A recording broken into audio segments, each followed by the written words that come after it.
It's time to get you up to speed on all things sports. Yes! Yes! Yes! With plenty of nonsense in between. Oh, look! Here comes our fearless producer!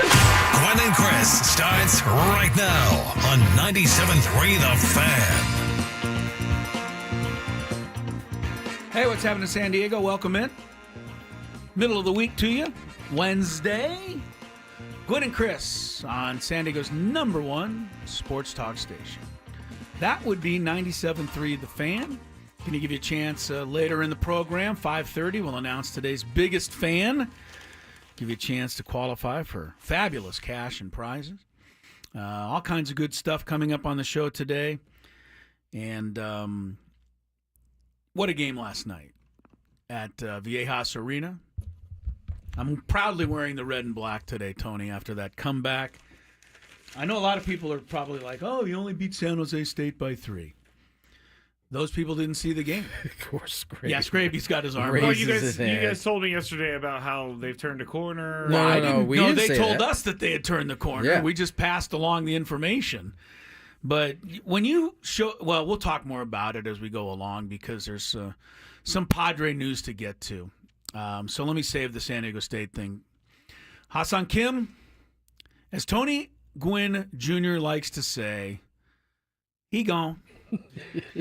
That's a Tony Gwynn phrase. Anytime a player leaves town or is ejected from a game or whatever the case may be. No more Ha-Seong Kim.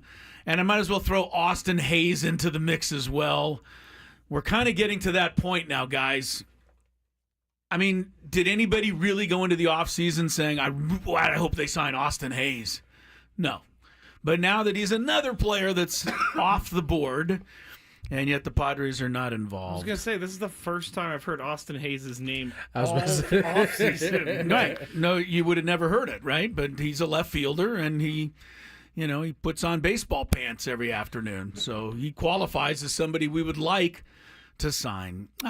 He is gone. No. Yeah, he's gone also. He's going to the Reds. Ha-Seong Kim is a Tampa Bay Ray, $29 million over 2 years, which, in a vacuum, seems like a very hefty price to pay for a guy that's going to miss at least the first 2 months of this season. Still recovering from the shoulder injury of a year ago. I guess all we can say, Tony, is the beat goes on right now. It's not changing, at least not for the moment. Yeah. Ha-Seong Kim off the board to Tampa, gets the bag. He gets a good bag. Yeah, 14 pretty good and a bag. half. I'm assuming it's split evenly. I mean, he's going to make some good change in a place like Tampa. Yeah, awfully nice of us to make all these guys some money, but we're not the ones paying them, unfortunately. First, I got to give Hawk Harrelson the credit for he gone. That's true. I was going to say that, but I didn't want to. Yeah, Hawk Harrelson, the old broadcaster for the White Sox. Anytime somebody got punched out looking, Yeah, he gone. Yeah, it was usually on a fastball. Yeah. Hawk Harrelson had another really good one that I liked, and only he said it right. But when you take a fastball right down the middle, he would just go, gas. Hawk Harrelson was a great announcer. He's a pretty good ball player before being a broadcaster back in the day. Was it as Hawk well. Harrelson that was going off on Joe West back in the day, like during a live game? It wouldn't have surprised me. Just losing it about him. Yeah, Hawk Harrelson was a fun announcer back for the White Sox, back when the White Sox were somewhat relevant. The Padres are still relevant. Yeah. They're just... I'm trying to put all of these simple, each move into a vacuum and say, okay, Ha-Seong Kim, were we going to pay $29 million? Probably not. Were we going to pay for Profar? Was it $42 million? Probably not. Yeah. So each individual, signing elsewhere doesn't seem like a bad thing. Even Sasaki not choosing the Padres, in and itself, it was a bummer, but alone, it wouldn't bother us as much. But none of this is. But none of it's alone, Right. right? It's all adding up on top of itself. And, you pick up the paper every single day, as today is another example. There's a big, huge story about, the Padres and the fight going on with the ownership situation. So yeah, as fans, we're getting it from both sides right now, and it's getting a little tougher and tougher to take. You know, one of the things I thought about today as I got, the email today about FanFest and Oh yes, how it's gonna happen. FanFest is coming up. You Yeah, know, a couple of days away. And you're thinking about the players that are going to be out and signing autographs. I don't know if there's going to be media in terms of Q&A, but that's the other thing that kind of comes into play is that point, Tony. These guys are going to be answering questions no matter how many times they say, listen, I'm not speaking on it. Anytime there's something that pops, they're going to be asked about it. And that starts to wear on you after a while. Now, How about go ahead. Go ahead. Sorry, but just how about their family and friends right now? Yeah. Before they even get to FanFest, there isn't anybody who isn't an acquaintance of Manny Machado that probably hasn't asked for his opinion on this. For sure. Right? Sure. So they're already getting tired of it even before they come to camp. Yeah, so FanFest probably the first time any of the players will be in a place where people can ask that question. And listen, once spring training rolls around and it gets to be about baseball, that's when those guys will find some comfort, a little comfort, right? But is it gonna get to that point, Tony? Look, when you talk about the local reporters, the AJ Casavels, the Dennis Lynn's, and the Kevin Acey's, and us to a certain extent, and the TV people, will all ask right away. Get it done, get their comments, move on. But as you know, during spring training, the Scott Millers come in, the Bob Nightingales come in, the Barry Blooms come in from outside, and they're all going to ask the exact same questions. And it's not a knock on them. This is the job they're paid to do. Yeah.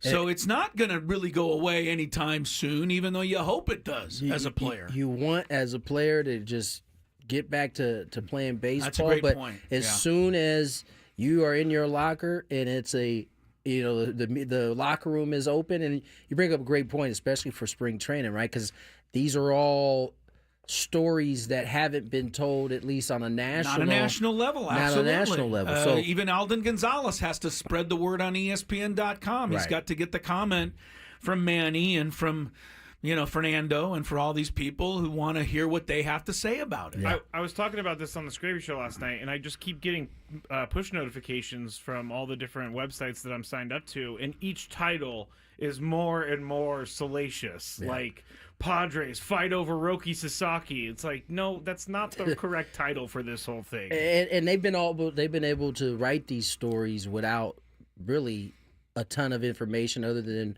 what the lawsuits has had in it. But when the players start to be introduced to the equation, they're going to be the prime guys that are going to be asked about it, the dudes that typically the media members go to. And I'm sure there will be a strategy in terms of how to go about, dealing with it. I might sneak around the back door to a middle reliever who's not being asked about it to hopefully get his thoughts on it. Yeah. Mike Schilt will certainly deal with it with his guys before the whole season and the clubhouse doors open up, how to best handle it. But everybody's their own man. Everybody's got their own opinion. And sometimes you can only keep those opinions to yourself for so long. That's where it can, And it can get tricky when that starts happening. I think people just want to know who's directing the team. I think that's what people want to know. So at FanFest, maybe AJ speaks or something like that. People just want to know, what's going on. They just want the Padres to be good. They want the Padres to keep moving forward. I don't think people care about everything else. But none of that's happening right now. And I don't know that none of it can, right? At this point, it's in the We courts don't have an at easy this answer point. for you. Right. We don't have an easy answer for you. I got to honestly give a big nod right now to Kevin Acey out there. And he's not, a regular on this show. We see him all the time. I have been a sports writer back in the day when you don't get to cover the games. When you're covering... Why are you shaking? I was looking for What is going on? I was looking for my chisel sound You're effects, so but slow. I couldn't find it. You're so slow. All right, sorry. But Go when ahead. you don't get to cover the games and you're covering court cases or you're covering this kind of thing, it wears on you as a reporter. For sure. Honestly, Kevin Acee, I'm speaking for him here. He didn't sign up to write ownership stuff, Right? And fighting over lawsuits. Absolutely not. He wants to cover games. He wants to interview players, and he wants to ask Manny Machado what he thinks of the season, right? Not what he thinks of the lawsuit. His job is already difficult enough. It's hard enough, and he did a great story today. So if you want, it's so long I couldn't possibly read it all for you. But if you really want an update on where it stands as of now. Pick up a copy of the paper. I know that's kind of foreign to a lot of people, or find it online. Stop laughing. Why are you laughing at it? I'm just laughing because Tony and I literally talked about this article like all yesterday, and Chris comes in today and is like, "Hey, there's this new article out." It's in the not paper. new. It's not I new. didn't call it new. It's in the newspaper today. Did I call it new? And for those who I don't just get said it's their a very- newspaper digitally, It's a very good update. you got to get it. And it includes, quotes and comments from Sheil Seidler and quotes and comments from the Seidler brothers and that, side of the equation. And you can, hopefully make up your own mind if that matters to you as to who you're upset at, what side you feel like being on, etc. I'm just directing people to something that is available to them, and I'm giving the guy a lot of credit for writing a story that they're not easy to write. Our newspaper listeners, our listeners there might that be still like get 6 newspaper. or 7 out of Right. there, and not everybody saw it online I'm going to yesterday. put up a poll on my Twitter because I just want to see. Who I wants honestly these, want to Greg? see how many people still read. And this is not for me to make fun of Chris because I am curious about this because I do like the act of reading a newspaper. It's nice. You sit down with your coffee. Do your parents get a newspaper? No, not anymore. Not anymore. They do all their news. You don't even have to. You do not have to put a poll up there because where I live, there's maybe 67 or 75 other residences. Right, Scraby's been over there. We're the only ones who get it. The guy has to go out of his way to give us the paper. Come to your house. So I already know what the answer to that question is. I'm just trying to point out, and I understand that most people get it online and may have seen it yesterday. For those who didn't see it all, with everything updated and all of the quotes put into it to give it a little more context, it's out there. Read it if that's important to you. I would like to say I'm sorry, Chris, for attacking you because I feel like it's going to be awkward in the break now. It's not going to be awkward in the their break. fault if It's it going to is. be normal in the break. It's the same thing as it always is. Good point. All right, we've started. The Aztecs did win a thriller last night. I really do want to get into that, have some fun, talk some sports. Gwynn and Chris underway. Ooh.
218, Tony Gwynn Jr., Chris Ello, Matt Scraby.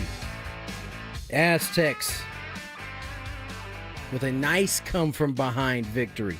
Really improbable, honestly. Tony. Down 21 in the first half. And still down 16 with maybe 12 minutes to go. I mean, they were running out of time, big time. Yeah, held San Jose State to 2 of 15 shooting down the stretch. Down the last 8 and a half minutes of that game. Yeah.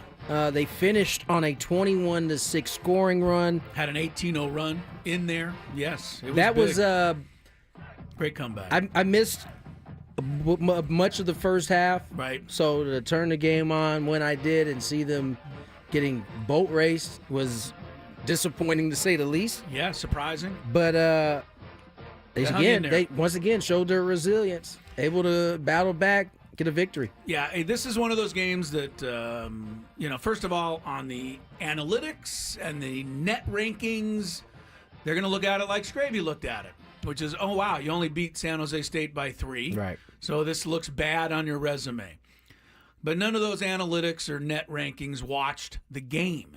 And if you watch the game, San Jose State was shooting absolutely lights out. Out of their mind. Josh Aduje, a guard, Aduje, I think, hit 5 of his first 6 threes in the first 10 minutes of the game. Well, I have a question. The guy was on pace for a 60-point game. They shot 50% in the first half. And they shot, for the game, they were 15 of 31 from 3, and that's after they went 2 of their last 15. Yeah, so what were they before that? 9 of 16 in the first half from 3, 56%. They were hitting everything they threw up there, and the Aztecs, to their discredit, had a stretch, which was one of the worst stretches of basketball I bet you Brian Dutcher's ever seen. I'm pretty sure they turned it over on 7 consecutive possessions. Yeah, I did see that. Yeah. So you do that, and then the other team goes down and throws in threes from half court. You're going to be down 33-12. Here's my question, though. Which is what happened. You said people like Scraby are going to be like, "Oh, you only beat San Jose State by 3." Do the rankings actually take into account how the game went? They really, Not I don't just think the final Yes, score. I don't think they do. I don't think they do. And that's what I'm saying. So the computer's going to see, they only beat them by 3. Yes, it's going to ding them for this game. Yeah, that wasn't a knock to how you're looking at it. That is how it's going to be perceived. Okay. Yeah, it's going to be perceived just like, but this to me was an incredibly, incredible win that they had. Magoon Gwath, while everything was going haywire, he was the only one. Was the only one keeping them in the hunt. I mean, he was hitting threes. They were throwing him lob dunks. He was he was incredible just to keep them within 15 points or so. And then the last 10 minutes, man, give credit to Miles Bird and Nick Boyd. Yeah. Both of them came alive and really carried the team down the stretch. Bird finished the game really with nothing less, Tony, than a Michael Jordan move. And that's saying something for any college player. But he drove baseline and went under the rim, reached out with the left hand and spun it up over, and in the reverse. That was a gorgeous move. And Magoon Gwath, he ends up the game with 1 block shot. He altered a bunch. He altered at least 10. 100%. So he was a great game. But yeah, to me, to hang in there and keep fighting, I know you're right. Your home crowd did a great job. Never gave up on him. In fact, Brian Dutcher mentioned it. I think Bird mentioned it. A lot of teams get down 21 on their home court. The boos are going to come out. Did not come out last night. People hung in there and helped them get the energy to get back in that game. I thought it was a great win, but Scraby has the bottom line here.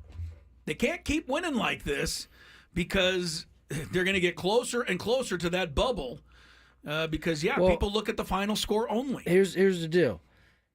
It would be nice for them to blow these teams out. Sure. But as long as they're winning, they're not going to drop. They're not going to fall off the bubble. They're not going to fall off the bubble. But they're edging towards it. You definitely want to be able to beat the teams that you're supposed to beat by the number you're supposed to beat them by. But they still got some tough games on this schedule where some more good showings, as we saw when they went up to Reno, Yeah. and got that victory. They popped right back up to where they were at before. Yeah.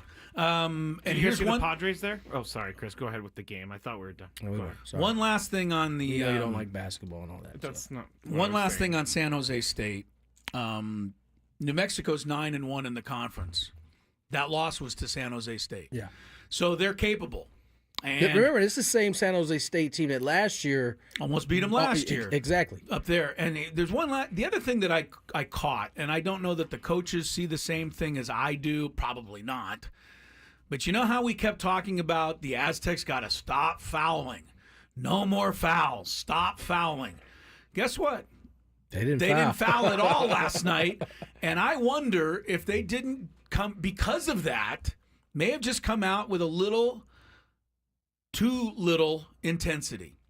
Right? You get told, don't foul, don't foul, don't foul. Now, all of a sudden, you're not playing the kind of defense you need to play. That was the That difference might have to me. opened things up a little bit for San Jose State at the beginning, and then they got so hot you couldn't cool them off. Yeah, and that defensive pressure was turned up quite a bit in that second half. I mean, It was. What was it?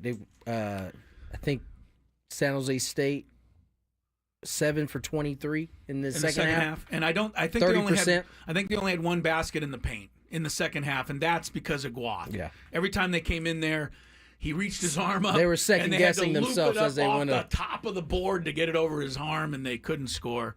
That was a great win. Miles Bird, great finish. Nick Boyd, who's been struggling, kept at it. Did what he could to help. He had 9 rebounds and 5 assists, and then he came up with some big baskets at the end. So I thought it was a great game. It was just a great game. I like a great game. This is why we watch sports. This is why we, enjoy it.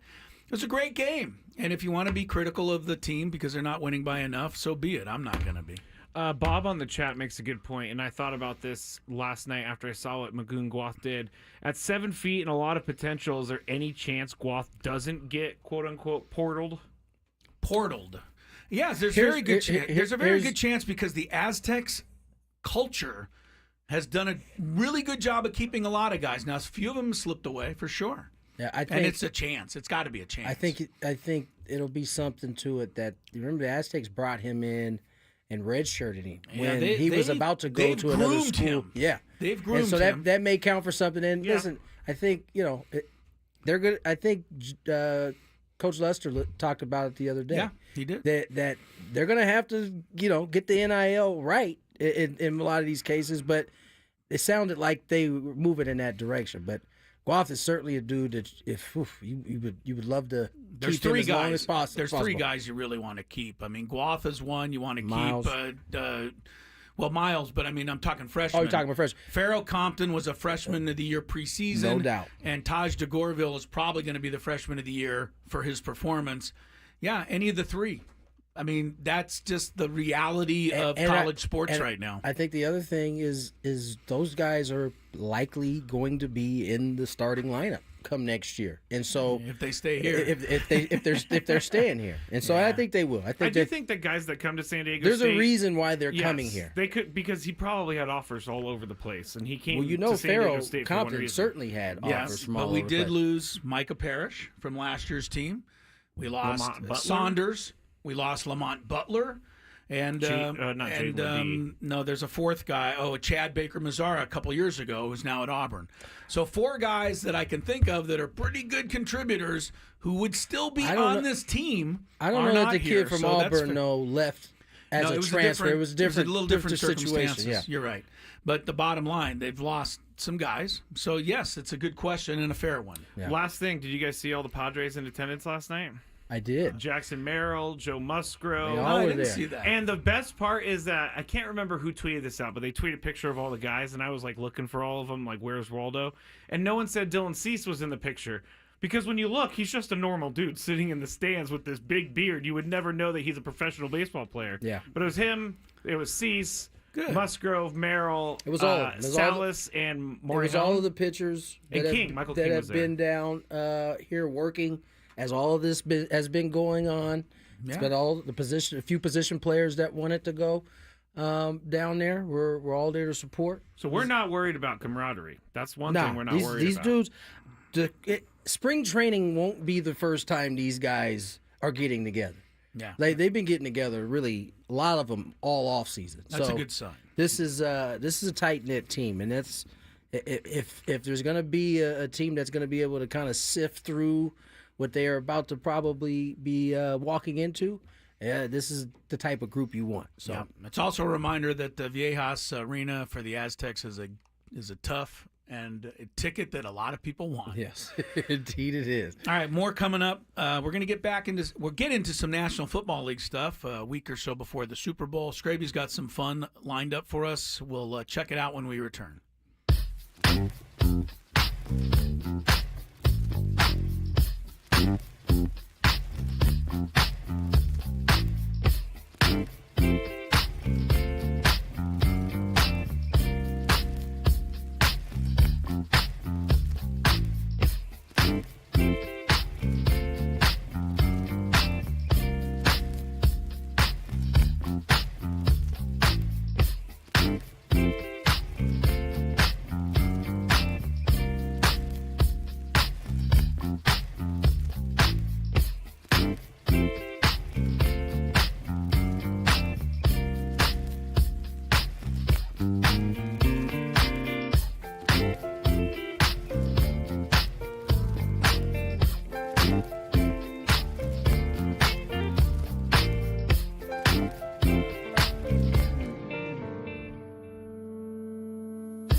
There's not a commercial break that goes by without my earbuds getting the spaghettied. It's incredible. I put them down so carefully and safely, and then by the time I pick them up, I have problems. But I have bigger problems than that. But no time to go through all of those here. No, we have plenty of time. We got 3.5 hours. All right, well, I have to spend 3.5 hours more with you. That's at the top of my list. Fair enough. Same problems. to you, sir. 2:35 is the time. Chris, Tony, Scraby, Gwynn, and Chris. Before the NFL season started, we made our preseason picks. And now as we come up on the Super Bowl here in a week and a half, Scraby's going to go through some of those and make us look bad. All of us. Yeah, we'll do that in a second. Before we get to that, though, this was a really, I don't know if this made me feel better. Like, what is the old people that are down and out, like company, misery loves company type of thing. Right. Or if this is just really kind of just not accurate, right? Hal Steinbrenner is the owner of the Yankees, son of George Steinbrenner back in the day. And nobody's ever spent more money overall than the Yankees. They were the original evil empire. Yes, they were. And now. I got it, Scrabe. That's the whole point of what I'm about to say. Thank you, Scrape. Thanks for Take a shot interrupting. at the Dodgers. I'm going to get there. Going to get there. And the headline, as I see it here, is Yankees owner Hal Steinbrenner moans about Dodgers record-breaking spending spree. Moans. I thought that was a funny choice of adjective. I never heard him sound like this. Name and logo. That's how he sounded today. It is difficult for most of us owners, other than me, to be able to do the kind of things that they're doing. Now we'll see if the Dodgers are doing. Yeah. And Steinbrenner said, now we'll see if it pays off. They still have to have a season relatively injury-free, et cetera. But it just, obviously the Padres are going to be bemoaning what's happened with the Dodgers. Of course, all of our fans here in San Diego. But the Yankees haven't been exactly quiet. $218 million to Max Fried. $15 million 1 year for Paul Goldschmidt. One of the best closers in baseball, Devin Williams. Former NL MVP Cody Bellinger. All now new members of the team that is bemoaning the fact that the Dodgers are spending I'll tell you why this could be a good thing for people. You would think that the big spenders are all in unison and wanting just to saying, be able to this is what everybody else should be doing. Right. Yeah. But they're not. And come 2026, when there's a new collective bargaining agreement on the table or will need to be done, that may be the way that you get whatever action you're looking for. You might be able to get the Dodgers to fall into line. Right. If everybody else says this is what must happen. Hey, this is too much happening here. Yeah, good point. Maybe that is some cracks. Because remember, nothing's going to really happen unless the owners really want it to happen. And we talked about how the bottom tier is getting paid from the top tier. Yeah. And so, I don't know. Every time the Dodgers sign another player, Dick Monfort of the Rockies goes, cha-ching. There's more money in his pocket. Yeah. You bring up an interesting and a good point. We'll see. We'll see how. It's also. But I keep talking That's over you all guys right, today. man. Go I'm ahead. sorry. That's I'm good. not trying to I know or you're not. anything. It's okay, I'm Scott. just a little bit off today. It's also kind Today? of funny. It's also Oh, wow. kind of, Tony did that line, not me. Usually that's me. It's also kind of funny that on a day when they had $12.1 billion in revenue last year, where owners are the entire Major League Baseball. How much? $12.1 billion. Wow. In revenue. It's going to be. There's a big five question about it, but they're making money over money over money. So it's really funny that owners are like, we just don't have any money to compete with these guys, even though they got a lot of money. Well, that's the Dodgers' point and the fans of the Dodgers' point, and you honestly can't really argue with that. Yeah. Yeah, $12.1 billion in revenue for 2024, and they're up 33% in the last 10 years.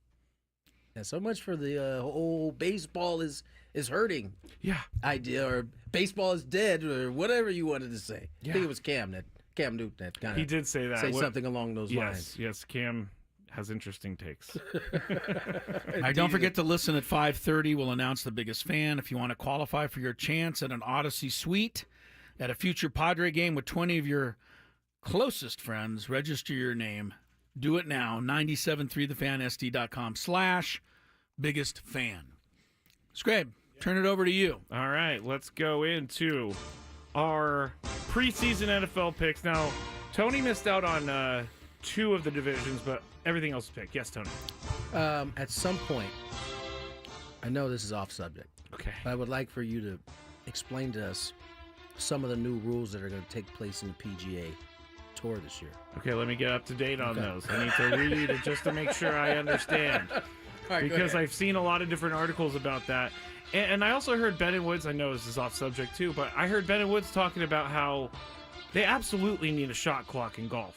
Like, you do not need 5 minutes to set up every single shot. We were Ben and Woodsy saying. That's what they're saying. They need a shot clock? Yeah, it needs to go faster. I mean, baseball picked it up. They don't need 5 minutes over a shot. Yeah, Anyway. that's a lot.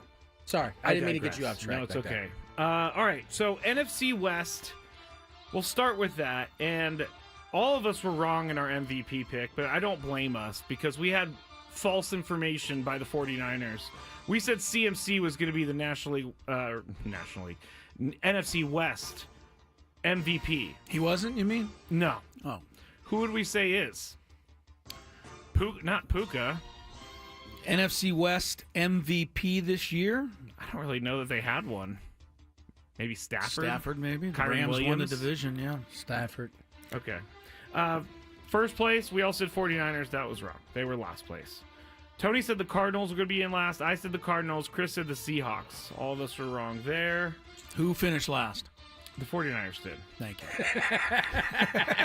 Breakout. By the way, we can laugh at that all we want, but that's bad news for the NFL. Yeah. Because the 49ers are going to get a last place schedule next year. Yes, and they that are. is And dangerous. an They're 11th going to overall beat up pick. some people. That is 11th overall dangerous, pick. yeah. The breakout star of the division, the division, you guys said Marvin Harrison Jr. He had a tough year. That was didn't work out for him. Remember when he was complaining about the jersey stuff? Anyway. All the way back at the beginning. Moving I don't on. think he was actually complaining. I think his lawyers were kind of handling. Well, they that wouldn't part. let him. He wouldn't let them sell his jersey, Right. Because he didn't get a wanted good more of enough the cut. profit. Hey, yeah. joke's on you. No one wants your jersey. Jackson Smith and Jigba, I said was a breakout. I would He had say a good that's year. correct. That's excellent. Good call. That's accurate. You get a point for that. Disappointment. Even though Tony said the first place 49ers, he said the 49ers would be a disappointment. I got half of it We'll right. give him a point for that. Chris is right. Brandon Ayuk was a disappointment. Didn't even play. Loser. He was not a disappointment. No, he. He had a good Gino season. was, pretty much Gino. I don't see what people see in Gino, but it's not for my team, so I don't care. I know what the 49ers were looking up at Gino when the season was over. That's true, and he ran in the winning touchdown Yes, on he them. did. Yes, he did. NFC North, MVP, Tony, Jared Goff, Chris and I, Amon-Ra St. Brown. Now they're both in the hunt. Yeah. First Jameer place, Gibbs might have got some Yeah, votes. he Yeah. might have. First place Lions, we all said the Lions. Now, we were very wrong on the Vikings because we all said that they would be last place. Every one of us. Yep. Well, there's a reason why Kevin O'Connell should get some Coach of the Year votes. He Right should there. be the coach of the year. And never come on our show again after we picked his team last. Yeah, I don't blame him. Maybe that's why he won't get back to me. Tony said the breakout star of the NFC North, Caleb Williams. He struggled a little bit, but I think it was more about his team than Caleb. Chris said Jameer Gibbs, which... Accurate. Yep. I said Jaden Reed, not accurate. Which one was Jaden Reed? He's Jaden Reed was wide the one who receiver was for the wide Packers. open all year long that the Packers never threw to. He has brilliant games, and then he doesn't get a catch for 3 games in a It row. makes no sense. Why would you not give him the ball? He's their best playmaker, I think. Tony Green said the Bay. disappointment of the North would be the Packers. Chris said Caleb Williams. I said Jordan Love. So Winner for me. Caleb Williams was a disappointment for I whatever don't- reason you want to give. He was a disappointment. I don't know. Some that would he say was. Jordan Love was a disappointment this year. Yeah. I've heard a lot of bad conversation about his inconsistencies and why he was the reason the Packers weren't going as far as they should go. Well, that's kind of crazy to say, but Well, every one of those teams lost in the playoffs, so that should have been the ultimate disappointment, is that they were all really good, and none of them won a playoff game. all right, NFC South. Tony and Chris said the MVP would be Baker Mayfield, and you guys were correct. How about that? He was pretty good. I really went with Baker Mayfield. You did? I must have. That sounds like somebody was subbing in for me that day. I said Bijan Robinson, which he had a good year, good but year. Baker had a He had a really good year. I mean, Bijan, other than Barkley, probably the number one running back in terms of fantasy. Probably. Anyway. First place, you guys said the Bucks. I said the Falcons. I was wrong. You guys were right. How Came down to about the last game of the Adam year. Klug's Falcons just frittering it away Frittering. after a 6-3 start? That he came in. He and was in there. he pumping was his feeling chest. his oats that day. To his No, credit, ain't though, he no was to- waiting for it to no, fall apart. No, ain't No, no to I his didn't hear credit. that. Early, he was feeling Early, quite he was. good. Yes, he Well, was. who wouldn't? Well, he got to realize that he wait to the end of the season. They got to toe the line. Take it from a Dolphin fan. December is always there to break your heart. The last place, Tony said Saints. He's correct. We said Panthers, Chris, and they were third place, I believe. Panthers But beat out the Saints, huh? now here is when Tony said this name for breakout star of the NFC South. I laughed in his face. Laughed in my I said, face. That's You the idiot! That's the dumbest thing I've ever seen. Bryce Young is who he picked, and Bryce Young might be the breakout of the NFC It was South. pretty funny in Week 6, though. Yeah, it was. Until he got benched, and then he became a good quarterback. Yes. Sometimes, yeah. What is it? I would say What did that- Bob Knight say about playing time? That the best motivator is your on that bench. There it is. I'll tell you one thing, though. One of those, I can't think of his name, the Buccaneer running back, number 7. Oh, Bucky Irving. Yes. Irving. He was a pretty good breakout. He was. Also. He was. But I think Bryce Young Yeah. takes it for me Okay, at least all right. because he was really bad and he turned it around. Chris said Chris Olave, which he did not play most of the year because he had an injury. I said Kyle Pitts. I'm done with the Kyle Pitts love. Yeah, I think because I am. I too. think everybody's I think gonna. we've I got don't off the board. understand Yeah. Kyle Pitts. I think he'll go undrafted next year. I think everybody's had it with taking a shot I on Kyle took Pitts. a shot at him to say this, Yeah. it's over. He's like 25 years old. He is like one of the most athletically talented people in the NFL, but he can't I'll be get the ball. I'll be happy to pick him up off a waiver. He's Me been too. the most disappointing tight end 5 Ever. years in a row. in fantasy football. Yeah. Disappointment of the NFC South. Kirk Cousins, you guys said. I said Derek Carr. I think we're both right. I don't think you're right. Kirk Cousins was a Derek Carr failure was hurt. by the end. Derek Carr was hurt. A failure who is definitely no not longer right, even the Stravy. quarterback of the team. He just got paid too. Yeah. That's So, an ultimate yeah, that's- failure. all Carr right, just so we got both hurt. get a point for that. No, you don't get a point. No anything, points dude. for Get you. out of here. NFC East MVP. Tony and I said Saquon Barkley. That's right. Wow, Chris you went guys with hit Jalen that. Hurts, and he was hurt. No pun intended. He was right there until he got that concussion. Cost me my fantasy title that I hoped I would get. We said the first place team would be the Eagles. We were correct. We said the last place team would be the Giants. We were correct. Yes, Good we for were. us. Breakout. I said Jaden Daniels. Oh, one for you. You said, Chris, Devontae Smith. Didn't happen. Tony said Nolan Smith, and I don't even know who Nolan Smith is. I think Tony thought he was a running back for the I Commanders. swear I was just typing his name in. Just to realize to figure out who he is, because I have no idea who he is. Yeah. Oh, he's the linebacker for the Eagles. Oh, He's one of the linebackers for the Eagles. not the one. good one. No. Yeah. No. No. He ended up with 6.5 sacks, Okay. 21 solos, Well, he one showed forced up a fumble. little bit. Yeah. Yeah, it is a little bit. Disappointment for NFC East. Tony said Daniel Jones. That's correct. Chris said Ezekiel Elliott and Dalvin Cook. That is correct. I'll take both of those. Thank you. I said milk carton for those two guys. I said Micah Parsons. That is incorrect. Micah That is, yeah. Parsons was Micah hurt, was but he good. wasn't the worst. No, he was good. When he was AFC in. West. We all three said Mahomes is the MVP. I don't think we could do that, though. I would say In the AFC West, who was in the better? AFC West, I would say that Bo Nix did more than Patrick Get Mahomes. out of here. Get out A of here. rookie getting his team to the playoffs. Patrick Mahomes gets the referees in his pocket. Patrick Mahomes also went 15-1. Get out of here. Get out of here. You're not even close on that one. We all said the Chiefs would be first place. We were correct. I said the Chargers would be last place. I was not correct. You guys said Broncos. You guys This were not was just me correct. being a hater. Who right was here. last? Raiders? Oh, yeah. Probably. Yeah, Raiders, yeah. Who was it, Tony? That was Thank you. Breakout. Tony says Quentin Johnston. If he didn't drop all those passes, he might have had a game or Might two. have been all right. He had a game or two. Chris said Zamir White. Nope. I said Rashid Rice. Nope. Nope. Yeah, we went 0 for there. Disappointment. Tony said the entire Broncos organization. I said Chris said Bo Nix. Nope. And I said Jim Harbaugh. None of us were correct. None of us were right. All right, AFC East. This one's Tony. embarrassing right here. Tony me. said Aaron Rodgers as the MVP of the AFC East. Whoops. Chris and I said Josh Allen. Is he the Yes, he's got to yes, yes. He's almost because, MVP of the yes, league. Ravens are Yes, the AFC yes. North. He's almost MVP of the league. Tony said the first place Jets. Chris said the first place Dolphins. Yeah. I said the first place Bills. We were Dreaming. picking with our hearts over Dreaming. there.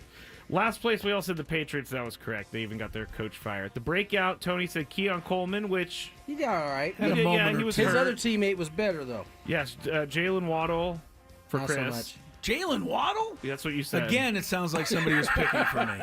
Khalil Shakir, Yes. I said for breakout, but AFC East. He was definitely a breakout this year. Shakir. Shakir? Yeah. He gave them some, just some I some can't good think moments. of anybody else off the top of my head. Disappointment, Tony said Josh Allen. This is not your So I said category. embarrassing. Chris and I both said Aaron Rodgers, so we were correct We there. win. Now, Tony did not do these last two, but we'll go through them quickly. AFC South, Chris said the MVP would be CJ Stroud. I said Trevor Lawrence. I'm definitely wrong. I think Chris is wrong too, but I wouldn't. You're going to go with Joe Mixon? Who else is in the Joe Mixon? AFC South? Colts, No, nobody from there. Titans. Cleveland? No, Cleveland's not in. Titans. Jaguars, Titans. Titans. No I think one C.J. there. Stroud Yeah, was it's as good as anyone. I guess That's you're a right. bad division then. First place, Chris said Texans. I said Jaguars. Man, I was feeling the Jaguar love. And last place, we both said Titans. I think we were correct. Chris said the breakout star would be Anthony Richardson, but he tapped out in the middle. He did. Yeah, Anthony let a lot of people down this year. I said Josh Downs. No.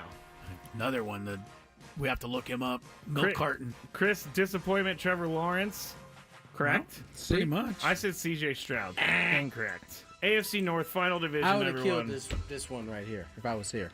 Chris, for the MVP, said Lamar Jackson. I said Derrick Henry. It's Lamar. I know. Lamar's Just the MVP of the league. You can't argue that. Nice try. stinks. First, Bengals for Chris.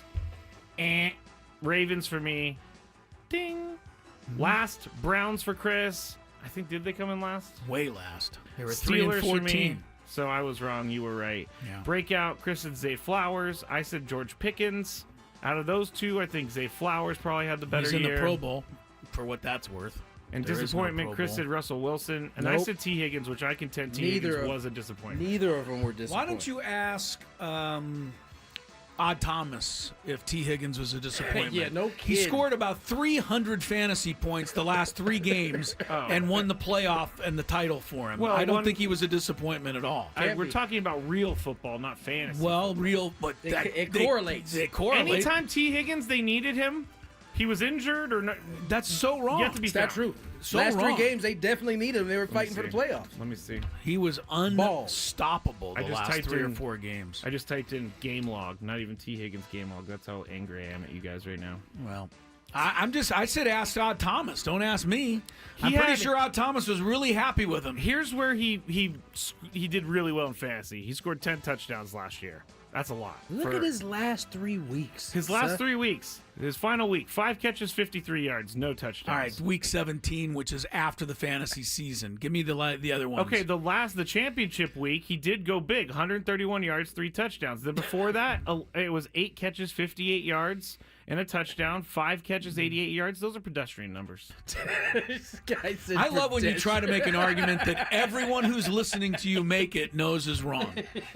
I don't call. pedestrian. He said pedestrian. I don't call 8 catches, 58 yards, and a touchdown like championship winning. He's running the fantasy routes football. they asking him to run. His route tree. But that doesn't That's change. 21 points. That's not a bad performance. The final week, he had 3 touchdowns, which is about 40 points. Yeah, He I'm not took disagreeing off. about He the took final off. week. He That was took good. off. But I'm right. So You're not. KG All right, very says, I good. don't even know what this means. Call Scravy a ladle because he is stirring the pot, Ladle. A ladle. like a Oh, soup ladle. Yeah. Yeah. Nice All job, Scraby. Stirring the pot. Thank you. All right, there we go. Man, you did a whole breakdown of this on the sheet. Good for you. It took a lot of time. Yeah. Daily Gambit is coming up next. Tony had a big lead when we left off. And we take some time.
Gwynn and Chris.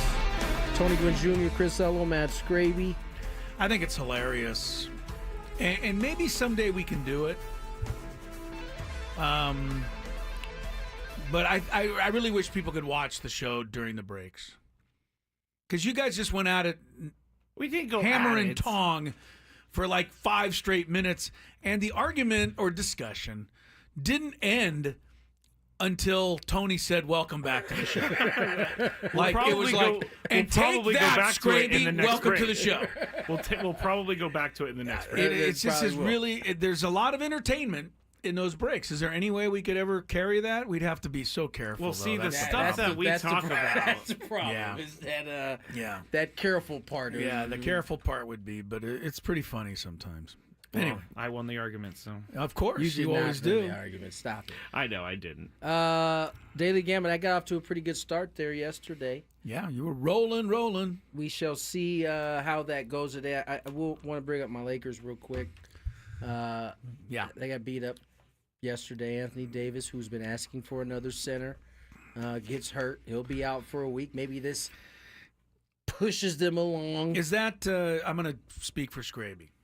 Is he a bit of a plastic tin man, Anthony Davis? Plastic and tin are very different. I don't know what it is. I don't know what the right word is, but he gets hurt a lot. Is he made of paper? Paper? Okay, he gets hurt a lot. I will say it's always a little nagging thing here and there. That had been the knock on him. Yeah. Last year, I think he missed all of like 5 games. Okay. Wasn't and bad. Up until this year, up until this injury here, he'd only missed 1. All right. I so believe. he's been trying to change that narrative. He has for sure. But he goes down. That was a bad loss to not a very good team. A team without Harden, or not Harden, without no Embiid, Paul George, no George. Embiid. Yeah, they got ripped pretty good. And Bronny took a beating from what I heard. I was getting to that next. Okay, yeah. Bronny came into the game and was brought in to kind of Give instill some little energy because it was a back-to-back there, and he struggled. With all due respect, in the NBA and the NFL for that matter, if you are struggling at all, they'll find you. And the Philadelphia 76ers fed the ball to Maxey at every will. time. Yeah. And after the game, I read Bronny's comments. They're like, yeah, he's pretty quick. Pretty quick. I was going to say, that's the most difficult matchup on the floor. Of course. And that's how, that's how they do it. Do you remember Darius Miles, the high schooler that went to play for the Clippers? Oh, yeah. Him and Quentin Richardson, who was his teammate there, have a podcast. And on the podcast, each of their guests, they asked them the first time, what was your welcome to the NBA moment? Right, where somebody did something where you went, wow. Where I'm you in did, the NBA now. Or a guy was just handing it to you. Right, I'm in trouble. That'll be Bronny's story right Bronny's there. moment. He's gonna look back, he's gonna say, man, Maxey, he tore me up. He put me on Sports Center for about 3 days. People were talking about whether I should play or not. Is he, in all seriousness, is he the best option that they can bring up? I don't know that they felt he was, from what I read, because he honestly, we don't pay track, but he's been playing lights out ball. He's been playing very, in the G League. Well. So and but that's the G League. Again, this is the big boy league, yes, and he happened to be going against a guy who is on the ascension right now in terms of who he is in the league, and he just put that on the guy. He had 40 last night. Yeah, 43. Your guy Stephen A. Smith took a big shot at LeBron, basically begging him to stop this while he still can. I'm pleading with LeBron James as a father. As a father, yes. Stop this, he says. That's a little harsh. What do you think happens when LeBron and Stephen A. are crossing paths and wherever they're going to cross paths? I don't know that they cross paths anymore very often. Probably is not. Is that by design? Probably. But that's a fair comment, Scraby. I mean, I would feel some type of way if somebody said that. It's a fair comment, but it's also fair as a father to feel. You're going to protect. You're going to protect your son. My goodness, just the guy's way taking it a is. shot like that. Yeah, it was his. I think what Tony said is a better breakdown. It was his welcome to the NBA moment, and everyone's had one. So let's see how he reacts to it next time he gets a shot. Everyone except for his dad. Yeah, his dad didn't have that. Well, his I don't dad think was Jordan getting did. veterans to be like, Man, this kid is good. That's probably true, but I mean, Jordan had quite a few of them. I mean, Larry Bird handed to him a few times in the playoffs until I'm sure if you got LeBron on a one. one-on-one and you asked him, what was your welcome to the NBA moment? He might have had a couple. He'd give you one. All right, let's get to the Daily Gambit. Do you like money? I think about money a lot. Do you like money without doing anything? Winning. Do you want to make money while watching sports? I think Washington is immortal luck. Washington! Woohoo! If you answered yes, this is your segment. Just don't blame us when you lose. Nothing is ever your fault. It's your game. Take it. Gwynn and Chris go through the top bets of the day in The Daily Gambit on 97.3 The Fan. Daily Gambit is our daily sports betting segment here on Gwynn and Chris. Please, everybody, gamble responsibly. The first bet we made last night was St. John's at G-Town. St. John's, Chris and Tony chose. I chose Georgetown. St. John's won by 25, 66-41. Rick Pitino. So not even close. Put it on him. Put it on him. Now, Tucky at Tennessee. Tennessee 11-point favorites. We all chose Tucky. Tucky won 78-73. Yeah. No Lamont Butler No. in that game. He was sat out with an injury. But Yes. Tucky didn't need him. San Jose State at the San Diego State Aztecs. The Aztecs were 14.5-point favorites. We all chose the Aztecs, and they won, but they did not cover 71-68. I must say, if you had a San Jose State bet last night, you felt pretty comfy the entire way. The entire way. Yeah. Lakers at 76ers. Lakers were 4.5-point favorites. We all chose the Lakers. The Lakers let us down once again. Philadelphia wins at 118-104. Giannis Antetokounmpo over under 31.5 points in the game. Giannis we all said over. He's reliable.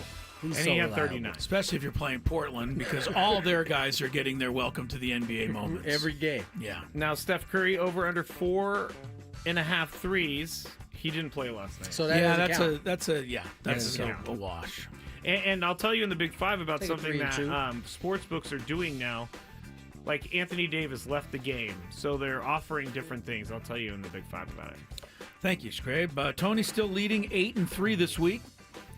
5-6, 4-7 for me and Scraby. Here we go. A little college hoops tonight. Houston Cougars. I was looking them up. You remember the Aztecs beat them earlier this season. And the Cougs are now ranked number 6 in the country. You know they played 12 games since losing to the Aztecs? They've won them all. So thank you to Houston for doing that, because that is propping us up a little bit. You're making us look good. Yeah. Their last game was a win at Kansas. Tonight they're at West Virginia. West Virginia's had a better than expected season, but Houston won the first meeting at home 70-54. Tonight they play at West Virginia. Houston is favored by 9. I'll start. West Virginia beat Iowa State at home a couple weeks ago, so I think at home they will give Houston a game. Sure, what are you doing? Are you paying attention Saving the at podcast? No. Okay, making sure. Well, why don't you go, Tony, since he's not with us? No, you said Houston by 9? Was it Houston by 9? Houston by 9 on the road. Oh, they're also 12-0 since they played the Aztecs. You're just piecing it together. Good No, for you. no, you're doing they're all playing right. West Virginia. You're doing all right. Who do you like? You know, there are other duties that I have. I just asked you what you were doing. No need That's to all. feel guilty. Yeah. Just asked you what you were doing. I should have said You look like you were busy. Normally, cruising the net. Normally, the amount that you deny something is how guilty you actually are. Yes, doth protest too much. Correct. Plus, I usually see it being filled out as he's talking. The fact that you were like staring off to your right. Right. All right, who you got here? I got Houston. You're going to go Houston anyway. Houston. Despite, all right, 9 points. Scrape? Houston. Houston Actually, Cougars. I'm going to go with Houston. Houston, all right. A couple of good Mountain West games tonight. Utah State at home, 11 over UNLV. Saw what UNLV's capable of. But Utah State's still on top in the conference, tied with New Mexico. Tony? Oh, we need a UNLV victory here. Let's go UNLV. Go with UNLV to help us out. Scrape? You said 11 points? 11 at home for the Aggies. I'll go with UNLV. By the way, I saw a list of college basketball's most surprising teams this year. It would be nice if they recognized the fact that the Mountain West is in the the United world. States? Because Utah State is clearly one of the most surprising teams in basketball. No love. This guy's done a great job over there. New coach, and I'll take Utah State, even though I agree with you guys. It would help if UNLV won. Boise State's at home, 7.5 over Nevada. It's the other Mountain West game tonight. Scrape. Ooh, Nevada's Boise pretty good. State. Boise State's at home. Nevada going to avenge their loss to the Aztecs. Nevada. Steve Alford's even told Mark Ziegler that he's having a problem this year. I'll take Boise State at home. Boise as well. Boise. Boise. Very good. Boise. Celtics, 14 at home over the Bulls. Come on, Bulls. Do it again. Bulls pulled it off the other night Do it over again, Denver. Bulls. I'm going to take the Celtics for one reason. The Bulls beat them in Boston earlier this year, and That's the why I'm saying Celtics do are it going to again. remember. Yeah. You're saying do it again, Yeah. okay? Bulls. Bulls. Scrape. I'm going to say Bulls. Bulls, okay. Who scores more points tonight? Jalen Brunson against the Nuggets, or our guy Cade Cunningham at Indiana? Tony. Brunson. Brunson Burner, yeah. Scrape. Cade won for us the other night. You go with him again? The Pacers still bad? They're not bad. They're a little over 500. I'll go Brunson. I'm going to go Cunningham because I think Indiana always plays a lot of high-scoring games. Give Cunningham a chance. Jokic, I was looking at this. He's going to maybe win his 4th MVP this year. Did he win last year?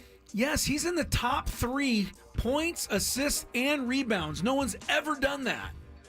So annoying. He's definitely going to be voter fatigue this year for sure. 50.5 points, rebounds, assists tonight. Scraby, 50.5. Who are they playing? The Knicks. Jokic. Scraby, what do you got? Over, under, 50.5. I mean, last time he did it, I'm going to go over. Over? Under. I'll say under also. One hockey game. We haven't checked in on hockey in a while. The LA Kings, 3rd place in their division, at Florida tonight. The Panthers are the defending Stanley Cup champions. Panthers by 1.5. I'll take the Panthers. The Kings have been great at home this year, mediocre on the road. Kings better be lucky we don't bet on them every day because they would be losing. Yes, they don't seem to win too many bets. I'm going to take the Kings again, though. Take the Kings anyway. Scrape. Panthers. Florida Panthers. All right, we need to check traffic. And on we roll. Sports Court is coming up in this hour. Stick around for that and more on Gwynn and Chris. From the 855.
On a Wednesday, Chris Ello, Tony Gwynn Jr., Matt Scraby. Sports Court coming up at the bottom of the hour. In this segment, further proof that Jerry Jones is becoming more and more senile by the moment. We'll get to that in a second, but I couldn't pass on this. Tony Gwynn Jr., listen up. Headline in New York today. Juan Soto off to rocky start with Mets. I did see this. Here's the story. The Mets held their annual Amazing Day at Citi Fields in Queens last Saturday. Is that their fan fest? I guess so. Yeah. Sold out event. It would be easier just to call it Fan Fest. Yeah, well, no. Not for them. Amazing Mets. The Amazing Mets. Sold out event gave fans an opportunity to meet players, rare behind the scenes look, etc. One player fans did not get to interact with, Juan Soto. On Saturday morning, the day of the event, the Mets announced that Soto would not be able to attend because of, quote, flight difficulties. The team did not provide further details. On Monday evening, 2 days after, Soto attended Game 7 of the Dominican Republic series down there. Remember the game where the guy hit the home run and everybody was celebrating? Yeah. Anyway, people that are Scraby-like in New York are thinking Soto just wanted to get down to the Dominican, be with his guys, had no flight difficulties of any kind. Or he was already down in the Dominican. Yeah, right. So whatever the case was, Yeah. many think the Mets made up a lame excuse to protect Soto. I'm just passing. Don't kill the messenger. No, I don't really. I don't. But think I like this kind of stuff just to stir the pot a little. Of course, but I don't think know. it doesn't matter. It doesn't He's gonna go to New York. Oh, no kidding. I mean, And he's going to go be hit 90 home runs right, and they'll forget. He'll be fine. They'll forget about it. Scraby, anything from you? Not a good start. It's not. There's without knowing anything about the This is situation. not a good start. This is embarrassing. Without knowing anything about the situation, it wouldn't surprise me if it comes out that Juan Soto just said I don't want to go, and just didn't go. Without 700 anything, based on Well, nothing. he's already got the $765 million. So Don't you think that would be like, hey, you have to be at our fan fest if we're going to pay you $765 million over the next 15 seasons? evidently not, because he was not there. He's got about another, I don't know, 10, 11, 12 fan fests he's going to be going to. Well, maybe not, Tony. He might have flight difficulties next year as well. He might. He You very well never might. can tell. Then they'll hate him. We are hating. No, I'm saying the Mets fans will hate him. Hey, Mets. I'm sorry, I just can't find my car keys. Can't make it to the fan fest. Car keys lost. I have no idea where they went. Can't go. Can't. Wouldn't be the first player to skip out on a fan fest. Would be the first player being paid $765 million. He's the only one getting doing paid that. So that. yeah, I guess so. He would be. Mets Anyway, go fans, be careful what you wished for. You got Juan Soto. Have fun. Enjoy. Is right. As Chris says when he's talking about Spiros. Enjoy. Enjoy. All right, Scrape, what do you got from Jerry Jones today? This is pretty funny. All right, Jerry Jones was doing the press conference introducing Brian Schottenheimer, their new head coach, and many people couldn't get over the fact that Jerry Jones is making no sense these days. He's also speaking about people like they're not in the room, and here's what he said about the critics of his hiring processes. Now, I get my proverbial ass kicked over needing people in my comfort zone. without this thing being about me in any way, if you don't think I can't operate out of my comfort zone, you're so wrong. It's unbelievable. This is as big a risk as you could take. As big a risk as you could take. No head coaching experience. Now, let me share something with you. With all of that, you've just heard him reference his osmosis, his family.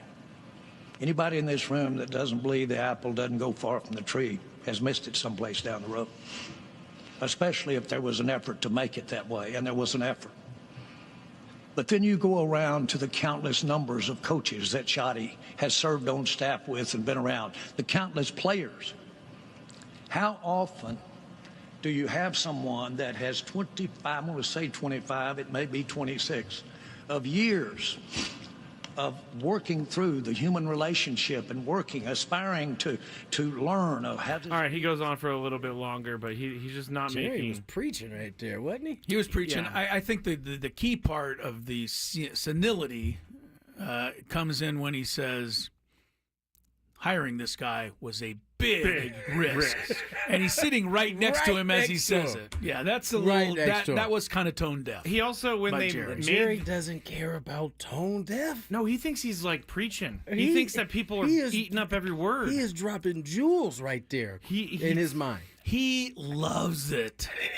And the notion He is said, people not are, to make this about me in any way. but If you think I can't step out of my comfort zone, If you don't think I can operate outside my comfort zone, you are so wrong. Very good, Jerry. I don't know that anybody's saying he's operating out his comfort zone. I think people are saying what Tony's been saying, and that is that he doesn't want somebody to steal his spotlight. That's the only thing that keeps him from hiring bigger named coaches and people that have more credentials than Brian Schottenheimer. I would love for Jerry to prove me. Actually, I wouldn't, because I like when Cowboys are losing. It's a funner environment. Makes life much more enjoyable. We've talked about it. Like that is one of the most expensive teams in terms of value. I think it's number one. Sports. I think it's number one. So I mean, number one. They ain't won a title since when? 95? 95 season. 95 at the 1990 or 1995-96. Yeah, they won a title. Mm-hmm. It is 2025, and he coming up has on the 30 highest years. value in all of sports. Yeah. Why? Why would he change? Yeah, I mean, you make a great Why point. would he change? You make a great point. Hey, there's no. We always talk about the way a fan's voice is heard is by not buying things or going to games or supporting the team. So, Ain't happening. I know you really want Jerry Jones to make a change. Stop going First to of his all, games. That's probably the one time where an owner doesn't. We'll dig in. When it's one thing for it to be, a team trying to get an edge in a certain area with, a pricing, right? It's a whole other thing when you're trying to tell a dude who owns the team, we don't want you to have control anymore.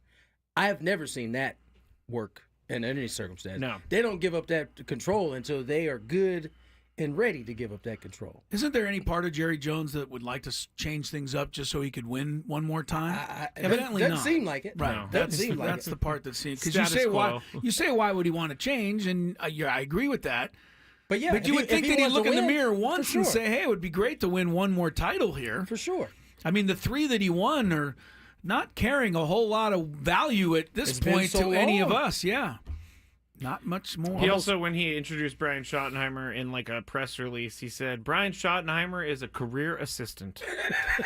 Like, how does he think these are like flattering things to say? I think so. I think so he does. weird. That is hilarious. All right. This is you, Chris. Sorry. All right. Thank you, Tony. It's time to get those itchy wigs on again. Yes. Can't wait. Sports Court's coming up next. Stick around for more hilarity here on Gwynn and Chris. Can the Padres trade?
for a few items to show up. Yep. Before the proceedings can. Well, the Wigs are in another venue. They are. Apparently, they're not in the studio with us. So We're working on that right now. you ever wonder what goes on, like while everyone is sitting in the courtroom for like 40 minutes, and we're just waiting on the judge to come walking out?